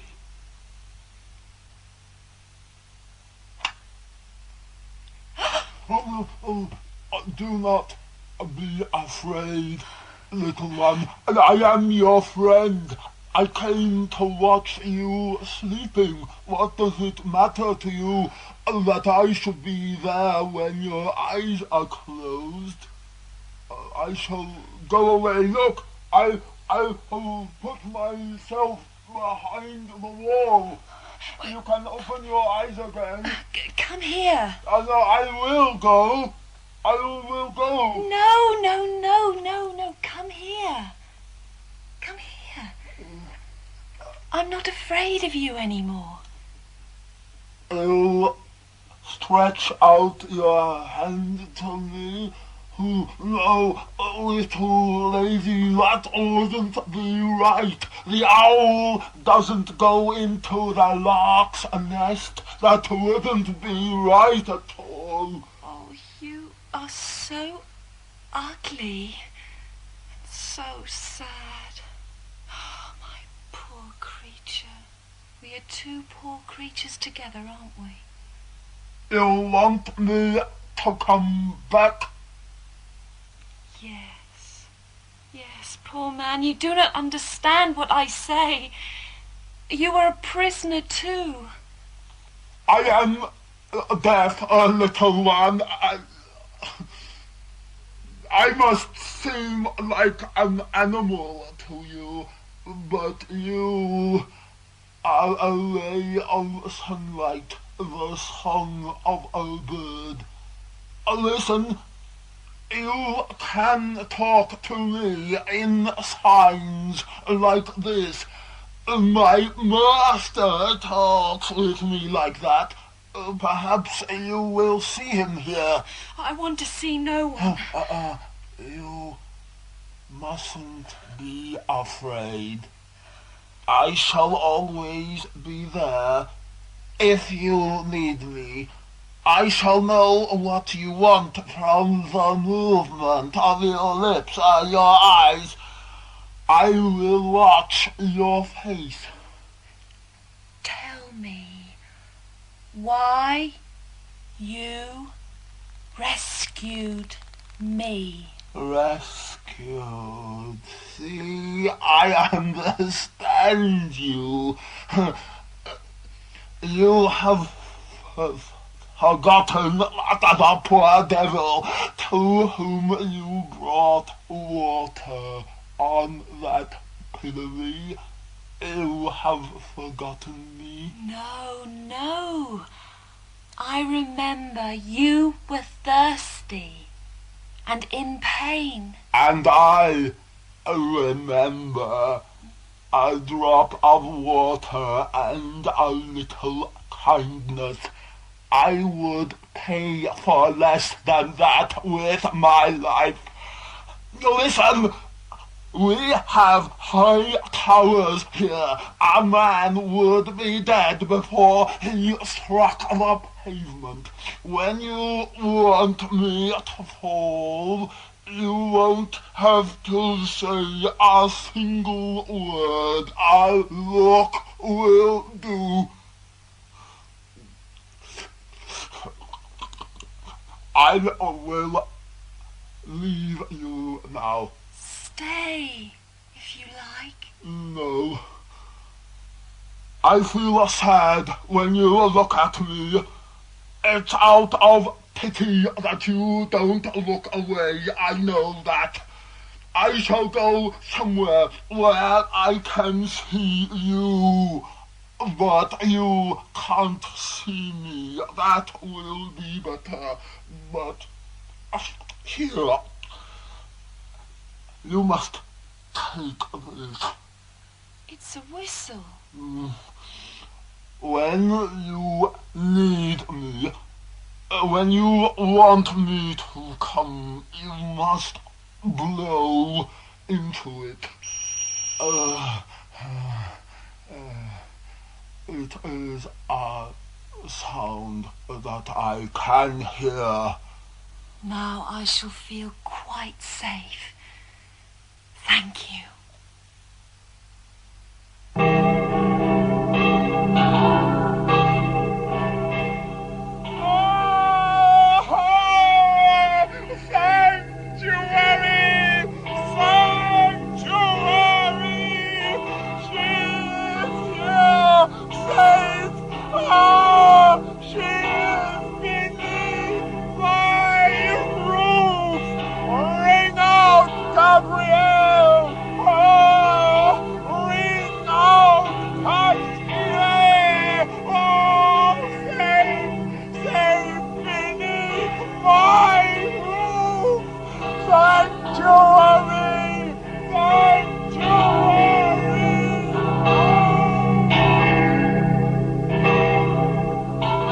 Little by little, calm returned to Esmeralda's soul. Phoebus was alive, of that she was sure. Love is like a tree. It grows of its own accord. The blinder the passion, the more tenacious it is. I say this purely from observation. Such a passion has not yet come to me, and I hope to God it never will. I have seen enough of such passion to last me a lifetime. Quasimodo, come here. Lady, my misfortune is that I still look too much like a man. I wish I were all animal like your little goat. It is not true. Oh, but it is. It is. Sit down here and keep me company. I'll sing to you. La la la la la la la la la la la la. La la la la la la la la la la la. This is foolish. Oh, no, I beg you, go on. But you cannot hear. No, but I can see you. Your face is like sunlight. Oh, let us go onto the roof and I'll sing for you there. Well, no one will see us there, will they? But I can see sunshine and people and feel the air on my face. Look, Now we can look down into the square and see all the people. I love to watch them. The sunshine on my face. It is so good. I can see all the people, but they cannot see me. Oh! What's the matter? Oh, there are tears in your eyes. It is Phoebus. Oh, Phoebus! What are you looking at? I see now. To be handsome on the outside, that is everything. What you feel here in your heart, it does not matter. Well, there! He's getting off his horse. Phoebus! Oh, but he can't hear me. Phoebus! Lady, do you want me to go and fetch him for you? Oh, go on, yes, go on, run quickly. The captain, you see, his hair shines like gold in the sunshine. Bring him to me, and I shall bless you forever. And I shall bring him to you, but only because you ask me, little lady. Oh, hurry, hurry! Captain! Captain! What do you want with me, monster? You frightened my horse. Follow me, Captain! There's someone who wants to speak to you. I've seen you before, scarecrow, haven't I? Let go of my bridle. Captain, don't you want to know who wishes to speak to you? Let go of my horse, you dog. Captain, it's a woman who loves you. Oh, she does she? Do you think I have to call upon all the women who love me? What if she looks like you? Tell her I'm going to be married and she can go to the devil. My lord, it's Esmeralda! The gypsy! My lord, come with me! This way, I will show you! Take that! Sir! You don't know how lucky you are that someone loves you! Otherwise, you might regret that blow! Where is he? Where is he? I could not find him, my lady. Couldn't find him? You should have searched all night. I am nothing without him, don't you see that? Forgive me. Oh, go away.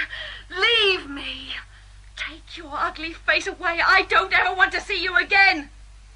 He took her at her word. From that day, she rarely if ever caught a glimpse of Quasimodo, though he ministered to her, and she felt his gentle presence all around her. Oh, flowers. Oh, how beautiful. Who can have left them here? Well, it must have been Quasimodo. Oh, but this fine crystal vase is cracked. The water is all run out and the flowers are already beginning to wilt. But the others in this rough jug, but they are still quite fresh. Look at the face, young girl, look at the heart. There are hearts where love does not keep. Oh, poor withered bunch from the fine crystal vase. I will wear you close to my breast. You have so little time left. Don't look at the face, young girl, look at the heart. There are hearts where love does not keep. If she regretted her anger, she said nothing to Quasimodo. She spent her days stroking Jali, keeping watch on the door of the Gondelaurier house where she had seen Phoebus enter, and crumbling her bread for the swallows. Meanwhile, the Archdeacon had heard of the rescue of the gypsy, and realized that he had not seen a ghost, but his living, breathing love. He shut himself away. Once his brother Jean went to his cell, but though he called a dozen times, Claude would not open to him. By night he watched Esmeralda, like Quasimodo, without showing himself. In his confusion, he felt jealousy come alive in him again.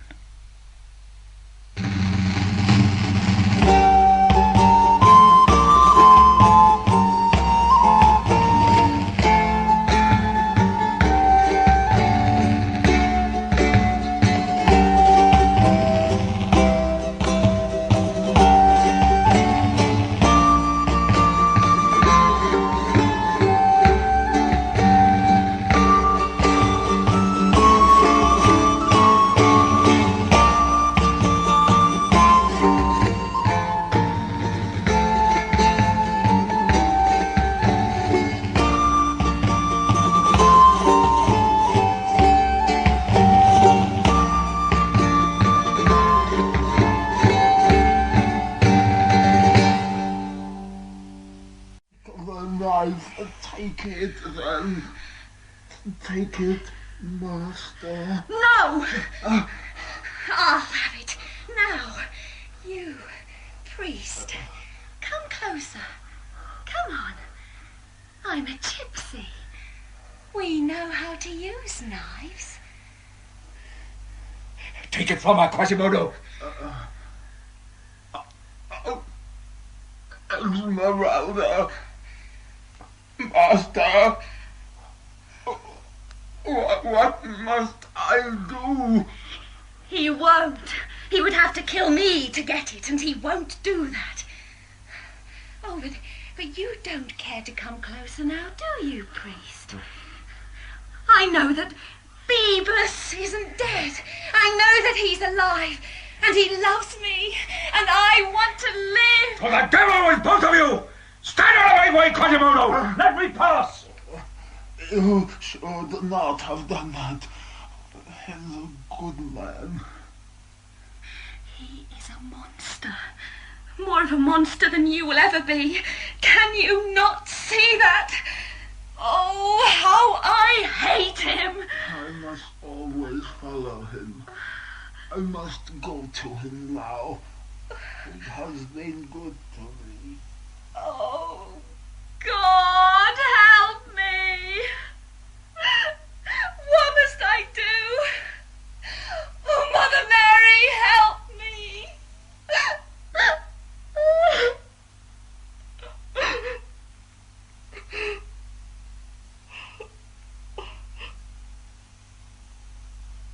If I cannot have her, then no one shall.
Of Notre Dame rang out each evening at dusk to proclaim sanctuary for Esmeralda.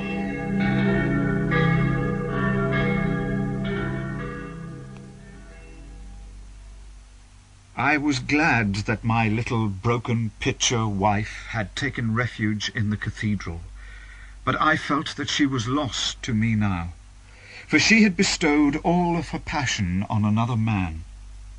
I spent my nights writing, and I divided my days between performing feats of strength for pennies on the streets of Paris and studying the architecture of Notre Dame.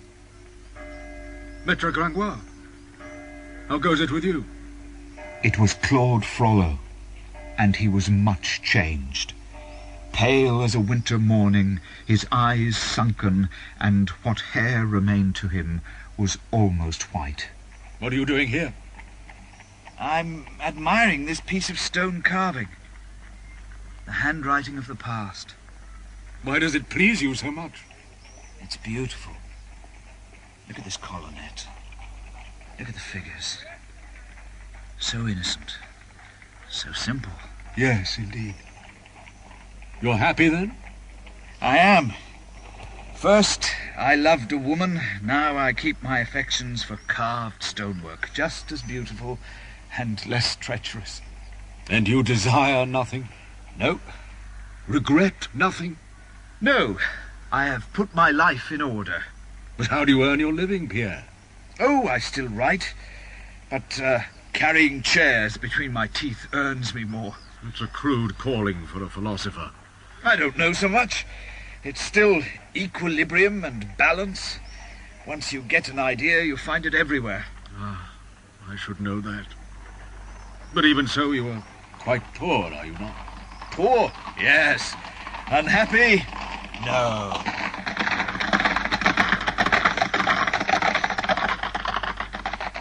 Why do you stare so at that officer? I think I know him. I think his name is Phoebus de Chateaupert. Phoebus? I know a girl who would have died for that name. Pierre, have you never felt envious of military men? Like the ones who rode past us just now? Envious of what? Their strength? Their discipline? I'd rather be the head of a fly than the tail of a lion. Do you not admire their skill and their youth? Oh, I've better things to do with my time. Come away from here. I've something private to say to you. Come this way.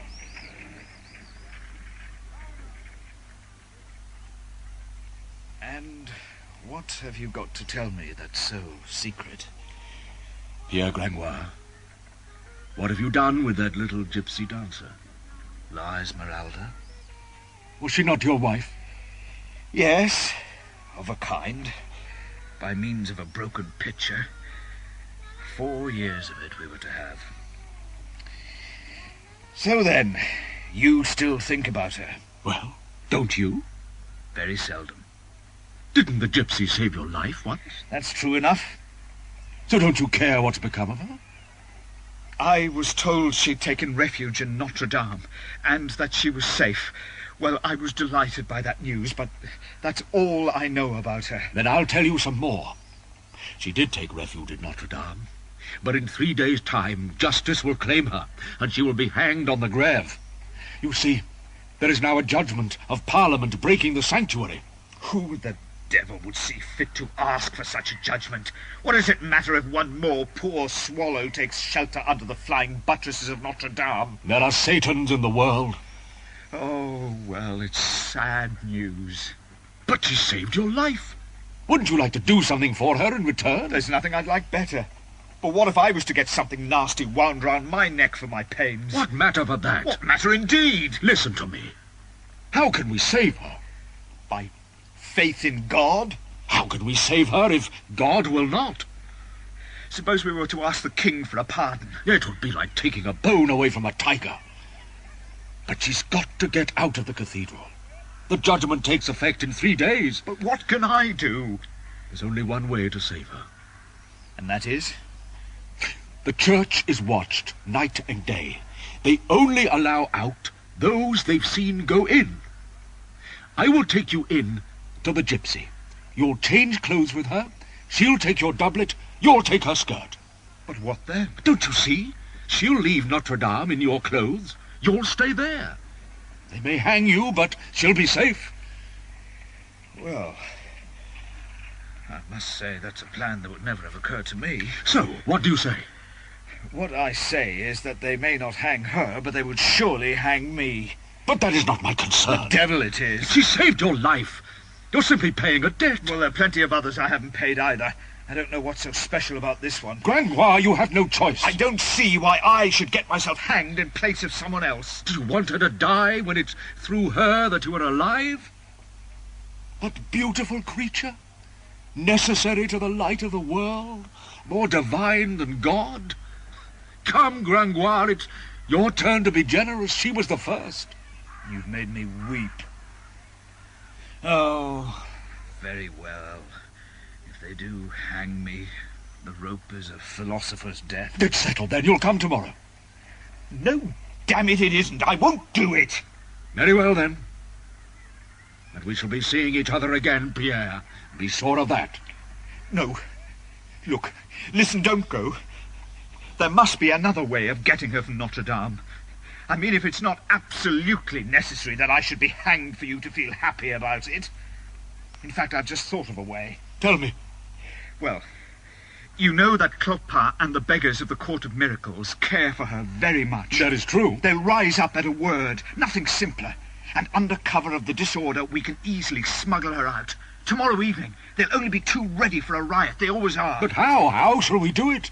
Come closer, and I'll tell you my plan. It was a good plan. He agreed with everything I suggested, and so we each went our separate ways. I to the Beggars' Court of Miracles to sow the seeds of dissent, he to his cloister to prepare himself for the rescue. Jean, it's you. Brother, welcome. I've been waiting to see you. Where have you been this long while? I might ask you the same question. Aren't you glad to see me? Your own brother. Jean, I've always been glad to see you, but now not so much as before. But you're so kind to me, and you give me such good advice that, you see, I always return to you. You do indeed. Brother, I know you were quite right when you told me to be studious and to go to chapel and say my prayers. I mean, that was excellent advice. And have you followed it? Alas, no, brother. I'm a guilty man, a criminal, a wretch and a libertine. You condemn yourself from your own mouth. And now I haven't a farthing left and my life of debauchery is over. I have told you all this 100 times. Brother, I would like to lead a better life. Then do so. I am full of contrition, but I've no ink left, no paper, no books. I shall have to buy some more of all these three. I need funds. And so I have come to you with a heart full of contrition, knowing that you will not desert me in my hour of need. So, is that all you want? Yes, a little money is all. I have none. You must go elsewhere. Well, brother, I'm sorry to have to tell you that I've actually received a very good offer from another quarter. If you refuse to give me any money, I shall have to join the band of vagabonds that haunts the lowest streets of Paris. If that is what you must do, so be it. Then farewell, brother. I'm going.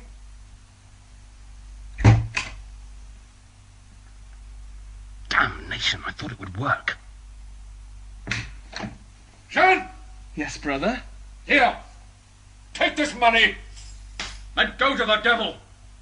That's the last you'll ever get from me! That day I took every opportunity to pass word of Esmeralda's plight among the vagabonds, and the following night I went to the cellar tavern that lay at the heart of the Court of Miracles. Come on! Make haste and arm yourselves! Clopin Trouillefou was directing the plunder of an enormous cask of weapons. To arms! And I'll have a dagger too! Here, Jean, take this. My first sword. I'm a rogue and a vagabond indeed now! Yes, a true villain! Brothers, we're going on a fine expedition. We'll lay siege to the church. Force the doors and save our little friend from the priest. Then we'll do more than that! We'll demolish the cloister and burn the bishop in his palace! Quasimodo! I wouldn't tangle with the Hunchback. Hunchback if I were you. He's been a loyal friend to the girl. But how can she bear to look at his face? Poor Esmeralda! She's our sister! We must get her out of that place! And my brother, the Archdeacon, can go to hell! Come on, Gringoire. What the devil's on your mind? Don't just stand there staring into the fire. Arm yourself. I fear for the outcome of this night's work. We'll rescue your Esmeralda, don't you fret. They won't hang her. They may not hang Esmeralda, but I fear for us all. There'll be no resistance from the church. The priests are all rabbits and we are in force. Form up, men. But the torches mustn't be lit till we reach Notre Dame. Now, quick march and as quietly as you can. We want to take them by surprise. Clopin Trouillefou, when he arrived before the tall portal of Notre Dame, had indeed deployed his troops for battle. Although he was not anticipating any resistance, he wanted, as a prudent general, to maintain a disposition which would enable him, if need be, to withstand a sudden attack by the watch or the constables. He had, therefore, disposed his brigade in depth, in such a way that, seen from above and from a distance, it looked like the Roman triangle at the Battle of Ecnoma. The base of the triangle rested on the far end of the square, so as to block the Rue de Parvis. One of the sides faced the Hôtel Dieu, the other the Rue Saint-Pierre-au-Boeuf. Clopin had placed himself at the apex, together with young Jean and the boldest of his beggars. The gypsy! Give us the gypsy! Light the torches! They must have barred the doors. We'll sack the place. Yeah, let's storm it. Break down the doors. Let's kill the bishop. Monsieur Louis de Beaumont, Bishop of Paris, Councillor in the Court of Parliament. I, Clopin Trouillefou, Bishop of Fools, say to you, our sister, wrongly convicted of magic, has taken refuge in your church. You owe her sanctuary, but the Court of Parliament seeks to remove her from there, and you have agreed, so that if God and our court of beggars were not here tomorrow, she'd be hanged on the ground. So we come to you, Bishop.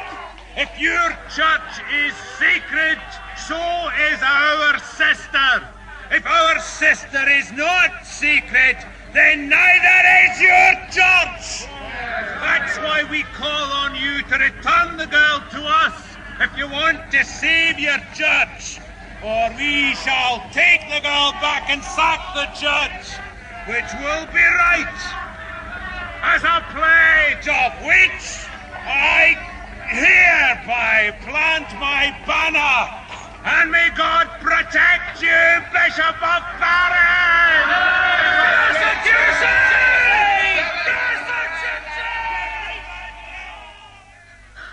Oh, Quasimodo, who are they? Oh, what do they want? Look, they have torches.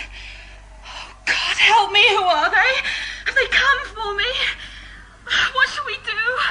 I do not know. I do not know who they are. I cannot hear what they are saying. Have they come for you to hang you? Oh, no. No, my little Esmeralda, they will not take you, not while I breathe. I cannot hear all that they say. I heard them speak of the bishop. Oh, the bishop. Oh, then they must be calling on the bishop to give you up. He may, but I shall not, and they will die if they try to take you. But what should I do? Esmeralda, you must stay here. Do not move from your cell. They shall not take you. I know this place 100 times better than they do. Do you understand? Yes, I understand. I'll stay here. Oh, Charlie, come closer to me. Lady, I will protect you with my life. God and our blessed Lady, save me. Save me and help me in my hour of need. Although I am a gypsy, I've done no wickedness. Oh, God, help me. I have only loved. Oh, my Phoebus, why are you not here to help me? Don't look at the face, young girl. Look at the heart. There are hearts where love does not keep. The square outside Notre Dame had been starred by 1,000 torches. This scene of disorder, hitherto shrouded in darkness, had suddenly become a blaze of light. The enormous silhouette of the twin towers of the cathedral stretched away into the distance over the rooftops of Paris, its shadow biting deeply into the light. The whole city seemed to be stirring. Quasimodo, powerless against so many enemies, and trembling for the gypsy as he saw the furious faces drawing closer and closer to his gallery, asked heaven for a miracle and wrung his hands in despair. He could not know that I was already on my way to meet the Archdeacon and put into effect our plan to rescue Esmeralda. Is that you, Dom Frollo? Yes. Are Clopin's men at the church? They are. But how are we to get into Notre Dame? I have the key to one of the towers. And how are we to get out again? Behind the cloister, there's a little door that opens onto the terrace close to the river. I've taken the key to it, and I moored a boat there this morning. Good. Then let's go to the cathedral. We can talk as we go. We have not much time. Something troubles me. Will she come with us, do you think? She'll be a fool if she does not. But then she is a great fool if she's still in love with a man who cares no more for her than for his horse. Dom Claude, I am uneasy. I feel it in my bones tonight that there is something we have overlooked in all our clever planning. What could that be? Our friend, Quasimodo. He has great love for the girl. He will surely try to stop us taking her. Ah, but he will always do as I say. Besides, he will be so much occupied with repelling this band of rogues and vagabonds that we can take the girl without his even knowing about it. But surely you've told him that these people are friends of Esmeralda's. Surely he'll leave them alone. He will know that this is an argument between the beggars and the clergy only. He'll be on our side, if anything. Indeed, I said nothing to him. Only that he could expect an attack on the cathedral at any time. That they would perhaps try to take us by surprise and storm the place so that they could hang her. He may mistake them for his enemies. Good God, why did you do that? I did it because I could not trust him to let me take her away. Hush. Here is the door. Quietly now. I will take you to her cell. But listen, you must not tell her who I am. My hood and cloak will hide my face. Very well. All this time I have taken you for a man of God. Perhaps I was wrong. Esmeralda was blind to the fearless devotion with which Quasimodo defended her. The thought of losing her life, her hopes, Phoebus, whom she could still glimpse in her future, the utter nothingness of her frailty, all escape barred, without support, abandoned, isolated, these and 1,000 other thoughts overwhelmed her. For a long time she remained alone in her cell, trembling, turned to ice by the steadily approaching breath of that raging multitude, ignorant of what they were plotting, what they were doing, what they wanted, but with a foreboding of some terrible outcome. Who is it? Who's there? Don't be afraid, little gypsy. It's me, Pierre Gringoire, your husband. Oh, it is you. Don't be frightened. Who is that with you? Now, don't be afraid of him. He's a friend who's come to help us. Gringoire, we must hurry. My dear child, your life is very much in danger. They want to take you from here and hang you. We're your friends and we've come to save you, so you must follow us. What? Is this true? As true as I'm standing here, so come quickly. Oh, very well. But why doesn't your friend speak? Because his father and mother gave him a taciturn nature. Come quickly. Give me your hand. Well, what about Quasimodo? I cannot leave him without a word. Quasimodo can look after himself, which is more than can be said of you. But he's been so good to me. Then my friend here will thank him for you. Now come on, Esmeralda. Quickly. We went down the staircase of the towers, passed through the church where all was darkness and solitude, but full of the sound of tumult, and emerged into the courtyard of the cloister through the Porte Rouge. The cloister was deserted, the canons having fled into the bishop's palace to say a communal prayer. The courtyard was empty, save for a few terrified servants huddled in dark corners. We made for the little door that led from the courtyard onto the riverbank where the boat awaited us. Our plan of escape had almost succeeded, yet the danger was still close at hand. They will not give her up! We'll have to sack the cathedral! Storm the place! Come on! We need a battering ram! We got one! We got one!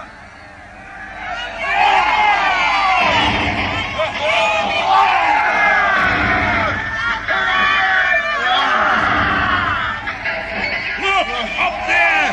It's the Hunchback! Die! You will die! All of you! But you will not have her! Come on, my pretty stone! Come out at it and down you go! Another one less to harm my Esmeralda. Now, to the rain spout, I'll make a fine rain on their heads. Rain from hell, a fine shower to wet them. The lead is hotter than Satan's fire! In God's name, Clopin, these men are burning! He's melted the lead from the roof! It's pouring onto their heads, poor devils! Is he a demon from hell, then? He thinks we've come to hang her, not to save her. He's half mad at any rate. He should be with us, not against us. But who will get close enough to tell him? He's the devil incarnate, that one! What are you afraid of? Will you leave our poor sister here to be hanged tomorrow? It's no good. We can't get through the door. I'm going back for another try anyway. Who's with me? Where's young Jean? Well, he could be dead. We haven't seen him for some time now. And where's Grimoire? Oh, he ran off when we were still only at the Pont de Changeur. I saw him go. I should have hanged him when I had the chance. Captain Clement, he's dead, not dead after all. What's that you got, John? The docker's ladder from the Port Saint-Landry. You see that row of statues above the three doorways there? Yeah? At the end of it, there's a doorway that's never more than latched. If I climb up there, I'm inside the church. I'd better go up first, lad. No, the ladder's mine. Come on, you can follow me. I won't be behind anyone, damn you. Then find your own ladder. Come on, lads, up we go. Follow me. I'll be down before you know it, and open the door to you. Look, it's Quasimodo. He's coming for the ladder. He'll throw it off. Come on, get back down. Get back down.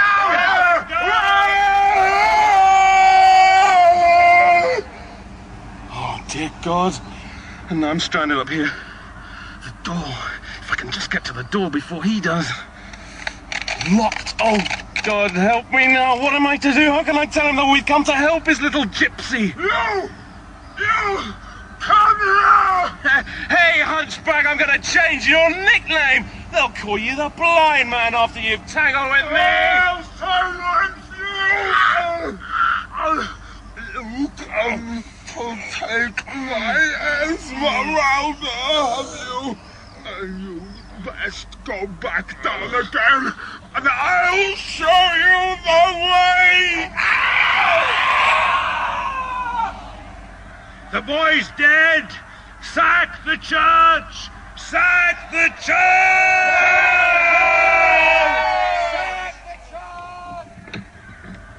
Oh, Holy Mother of God. Jean.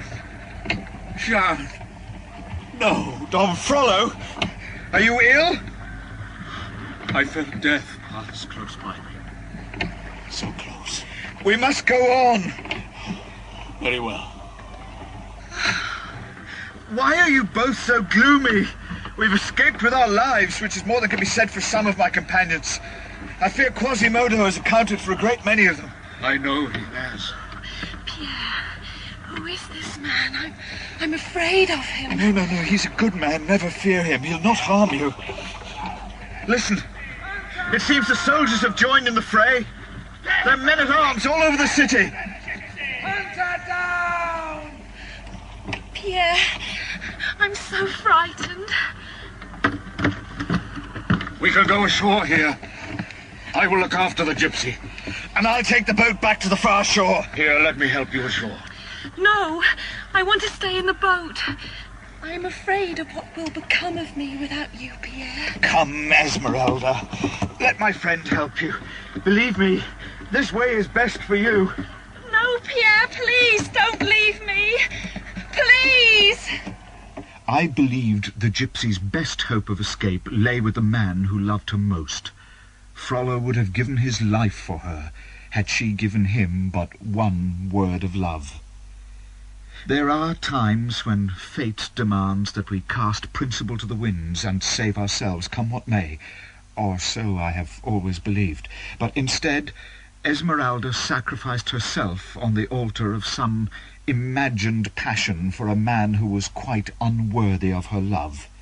She would have better given her allegiance to Quasimodo, who was faithful as a dog, or to Dom Claude, whose passion, though unholy, was deep and true, than to the hollow man Phoebus, who would not know real love for any living creature save himself. Come. We must go quickly. Take my hand. I know your voice. Your hand is so cold. Esmeralda. Oh, it is you! Listen. Here we are, at the scaffold itself. I have your life in my hands. You have my soul in yours. Oh, why is Phoebus not here to save me? Don't turn your head away from me. Listen. They will hang you if you do not come with me. They are hunting for you. Listen. You know I speak the truth. I love you. No! Hush! Say nothing rather than tell me again you hate me. I can save you. I've prepared everything, so come with me. Oh, let me go! No, you must choose between us. Here is the gallows. Here am I. Choose. Scaffold doesn't terrify me as much as you. But I love you. I don't want you to feel horror for me. Would you never forgive me? Will you always hate me? I hate myself for what I do. If you would only love me in return. Won't you even look at me? No! I would throw myself at your feet and kiss the ground beneath them if you would only say you might grow to love me. Oh, your soul is all tenderness and mercy. There is the most lovely sweetness about you. Take pity on me, Esmeralda. Take pity on yourself. Don't condemn us both to everlasting hell. Oh, don't do this to me, sir. My brother Jean is dead. I know it in my heart. Quasimodo has killed him, and it is all my doing. I brought all this about so that you could live. Oh, Esmeralda, you must help me now. You must. I don't even want my foot to touch you. Give me one word of kindness. Just one word. You are a murderer. Yes. Yes, I am. And I shall have you. You refuse me as your slave. Well, you shall have me as a master. You must die or be mine. I shall tear out your horrible grey hairs and throw them in your face. I belong to my Phoebus. I tell you, it's him I love. He's fine and handsome. You are ugly. You are old. You're hideous. I hate you. Oh, go away from me and leave me in peace. You shall not have peace. You will die. Oh, let me go. For the last time, Will you be mine? Never! Then come with me! Oh! Sister Gadul, rouse yourself from your cell and see what I brought you. What is this? Here's the gypsy. Take your revenge on her. Hold her tight, sister. Yes, I've got her. The gypsy. Oh, let me go. It's a little gypsy you hate so much. She escaped from sanctuary, and I caught her. Don't let go of her, will you? Oh, no, I won't. I'm going to fetch the sergeants of the watch, and then you'll see her hanged. Oh, let me go. I've done you no harm. Please, let me go. Hold on to her now. I'm stronger than you are, so there's no point in struggling, my little bird. I'm strong because I hate you so much. I'm going to see you hanged. What have I ever done to you? Daughter of Egypt, what have you done to me? I had a baby, a pretty little daughter. Agnes was her name. But my daughter was stolen. My baby was eaten by the gypsies. That's what you've done to me. I have done nothing to you. What is this to do with me? Yes, you are a gypsy. She would have been your age. 15 years I've been here. 15 years I've suffered and I've prayed, knocking my head against these four walls. Oh, please have pity on me. They are coming and I've done nothing to you. Do you want to see me die before your eyes? I do. Oh, yes, I do. Let me run away. Let me go. I don't want to die like this. Give me back my baby and I'll give you your freedom. In the name of heaven, let me go. Give me back my baby. I am going to die, and I have never known my mother. Oh, let me go. Have pity. Give me back my little Agnes. Do you know where she is? This is her little shoe. See, this is all I have left of her. Shoe. Holy Mother of God. Do you know where its pair is? If you do, tell me, and I shall walk there on my knees to fetch it. Oh, show me that shoe. Here it is. Oh, God. Oh, look. Look. What are you searching for? Much good may your talisman do you now.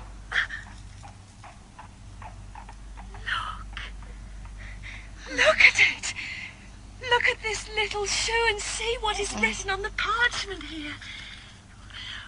When for me you find the pair, then your mother's arms you'll share. It is the other shoe. Then you, Agnes, my daughter. Oh, my daughter. And you are my mother. I must hold you. Give me your hand again. Oh, Mother. Oh, wait. The bars of the cell are old and rotten. A stone would do it.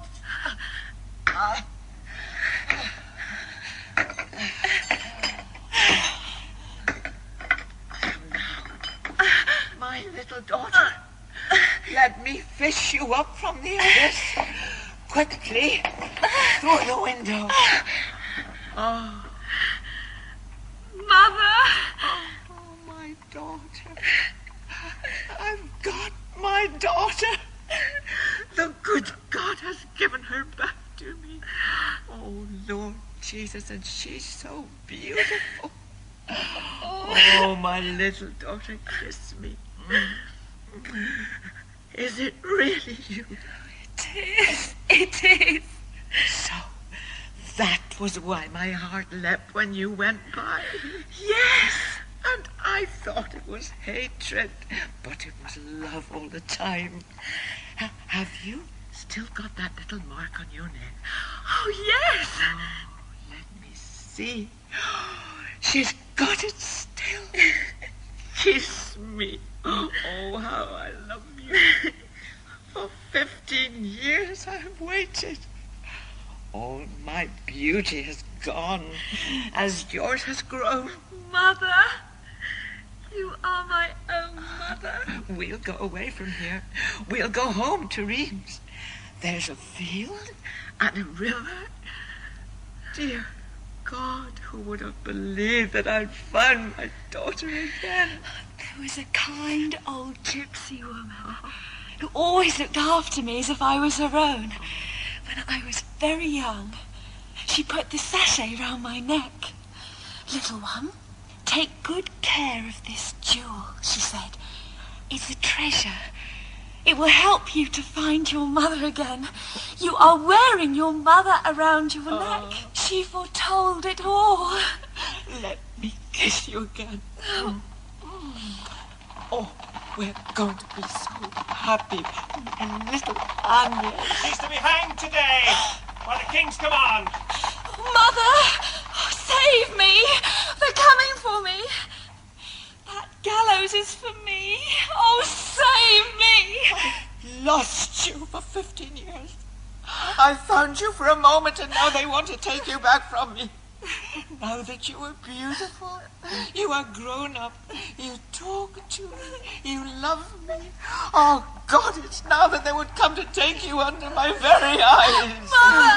Oh, no. Such things aren't possible. The good God wouldn't allow it. This way. The priest says we shall find her at Sister Gadul's cell. You must fly, child. They'll kill you. Oh, no. It's too late. Here they are. Not a sound. Yes.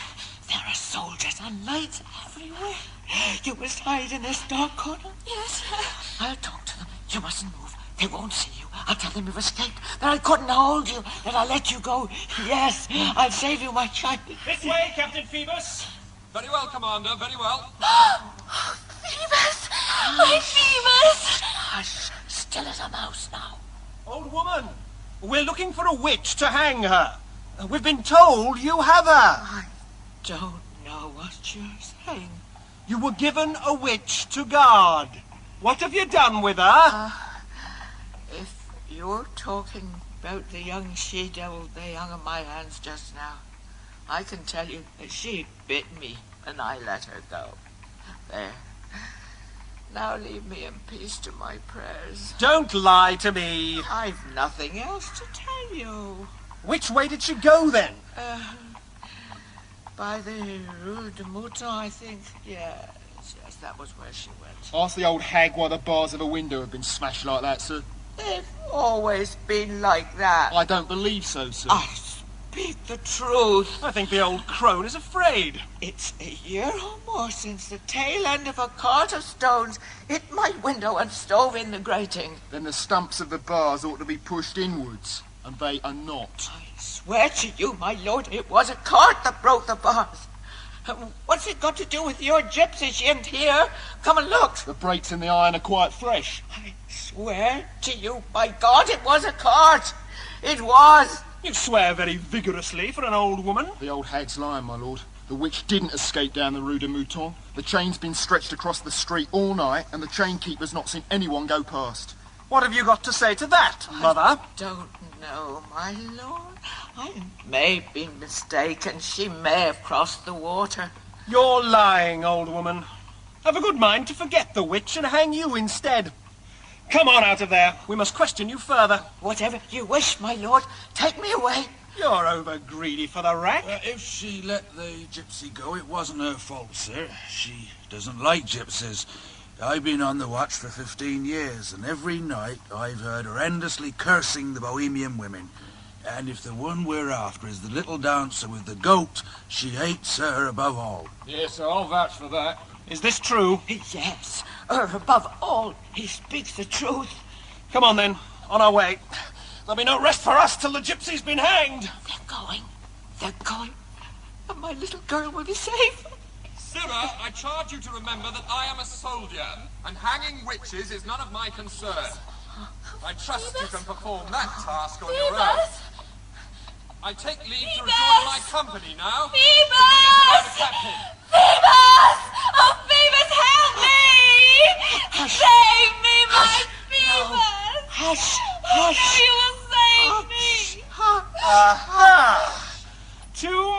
mice in the one mousetrap. I thought as much. You're a good cat, soldier, and I'll remember this. Hangman? Yes, sir. My friend, this is the witch we were looking for. She has to hang this very day. Very well, we'll do the job at the gallows here in the square. Very well, and the sooner the better. We don't have to take her far. Come on then, Caesar. Which one must I take, my lord? The young girl, of course. I'm glad of that. The young one's very light, that's good. Poor little dancer. Out of my way, old woman!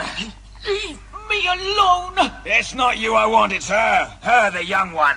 No, there's no one here. Oh, yes, there is. You know there is. Let me take the girl. I don't want to hurt you. You don't want to hurt me. Then go away. Let me have her, woman. There's no one here, I tell you. We've all seen and heard that there are two of you. Well, look then. Poke your head through this window and see what you'll get. Hurry up, man. How do we get in, sir? Through the door. There isn't one. Through that window, then. Oh, it's too narrow for me. We must widen it, then. Old woman, will you kindly hand the girl over to us now? There is no girl. What's the matter with you? Do you not understand? You must not prevent the witch being hanged at the king's pleasure. She isn't a witch. She's my daughter. My God, her daughter. The poor soul's lost daughter. Can it be true? It is the king's command. What do I care about your king?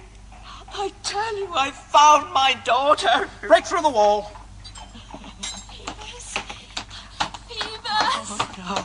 No. Would you hang my daughter? Cowards, miserable murderers. Oh, God. What use is it to call upon God? Who is it they call the good God then? Where is he now? Don't you know what it's like to have a child? Almost there. Those stones should come out now. They're loose enough. You won't have her. Take the girl. Come on then, hangman. Soldiers, are you afraid of one old woman? The first man who backs away, I'll cut him in two. My lords, just a word, I beg of you. Wait, then. It's my daughter, you see. My dear little daughter. The one I lost. You, Sergeant of the Watch, you've always been kind to me. You'll let me keep the child when you're here. You see, the gypsies stole her from me. I kept her shoe for 15 years. Look, here it is. I've spent 15 years here, praying and fasting. Then last night, the good Lord gave my daughter back. She's a child of 16 now. Oh, give her time to see the sunlight. What's she done to you? Nothing at all. You've all watched her dance. You didn't know she was my daughter. Now you do. This is a sorry tale. Sirs, leave me my child. It could not give the king pleasure to kill my little girl, surely. He's a kind man. She's my daughter. Mother! We must. It is the will of the king. I cannot disobey. For God's sake, hangman, let's do this quickly. Mother, help me. Don't let them take me away. They'll have to kill me first. No. Leave go, mother, I beg you. The girl's fainted. Pick her up. No. You shall not have her. No! Get her off me! She's bitten me! Help! Leave go, old woman, or you'll feel my sword!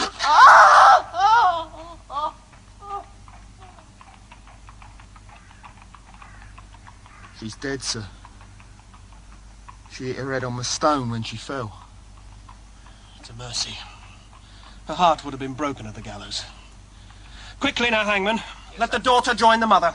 Make haste. Very good, sir.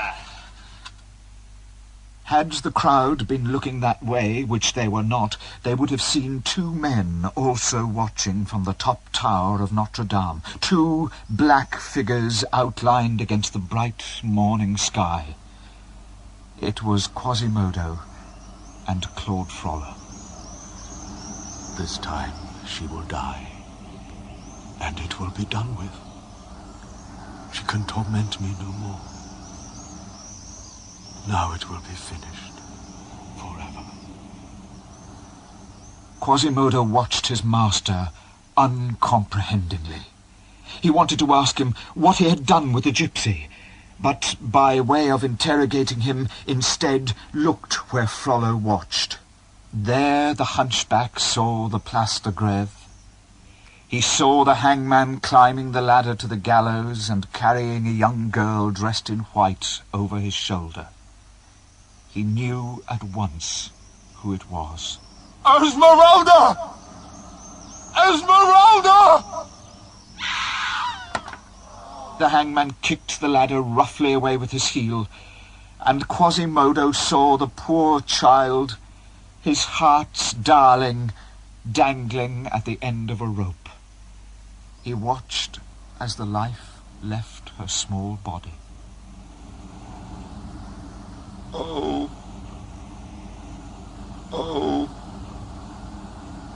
my poor little gypsy.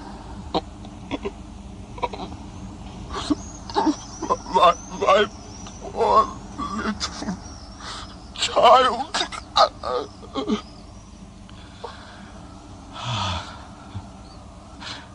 She would not have me.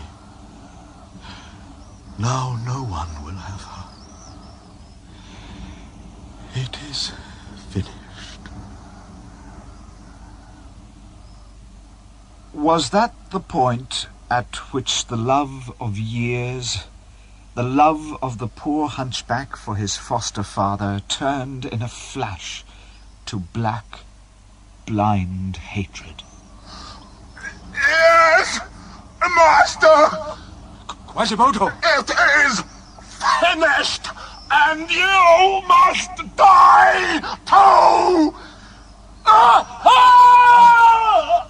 The waterspout broke at the priest's fall. He clung to it with despairing hands, but then saw Quasimodo's face come to the edge of the balustrade. Quasimodo! Help me! Help me! My fingers are slipping! I will die! Esmeralda! My little gypsy! My little angel! How could you hang her? How could you kill a dove?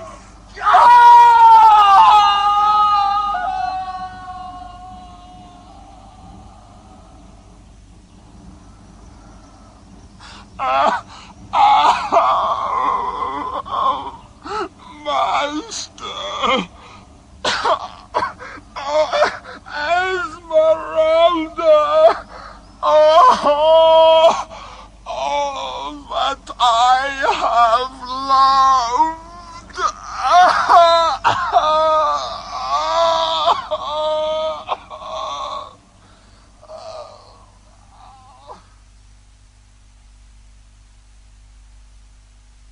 That night, Quasimodo left Notre Dame. He was never seen alive again. On the night following the gypsy's execution, men took her body down from the gibbet and carried it, as was customary, to the cellar of Montfaucon. There it was to lie forever. About 2 years after the execution of Esmeralda, when they went again to the cellar of Montfaucon, they found among all the hideous carcasses 2 skeletons, one of whom was clasping the other in its embrace. The smaller of the 2 was that of a woman, who still wore a few shreds of a robe of white, while around her neck could be seen a necklace of margosa seeds with a little silk sachet decorated with green glass beads, and which lay open and empty. The second skeleton, which had enfolded the first in a tight embrace, was that of a man. Its spinal column was curved, its head was between the shoulder blades, and one leg was shorter than the other. But the vertebrae of the neck showed no fracture, and it had obviously not been hanged. The man to whom it belonged must have come there to die.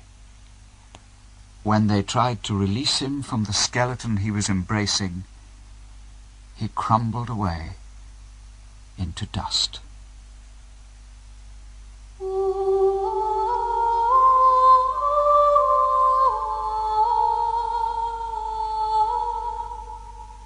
The Hunchback of Notre Dame by Victor Hugo was dramatized by Catherine Lucy Tchaikovsky, with Jack Claff as Quasimodo and Emily Morgan as Esmeralda. Don Claude Frollo was played by Nigel Terry, Pierre Gringoire by Dermot Crowley, and Phoebus by Christopher Bowen.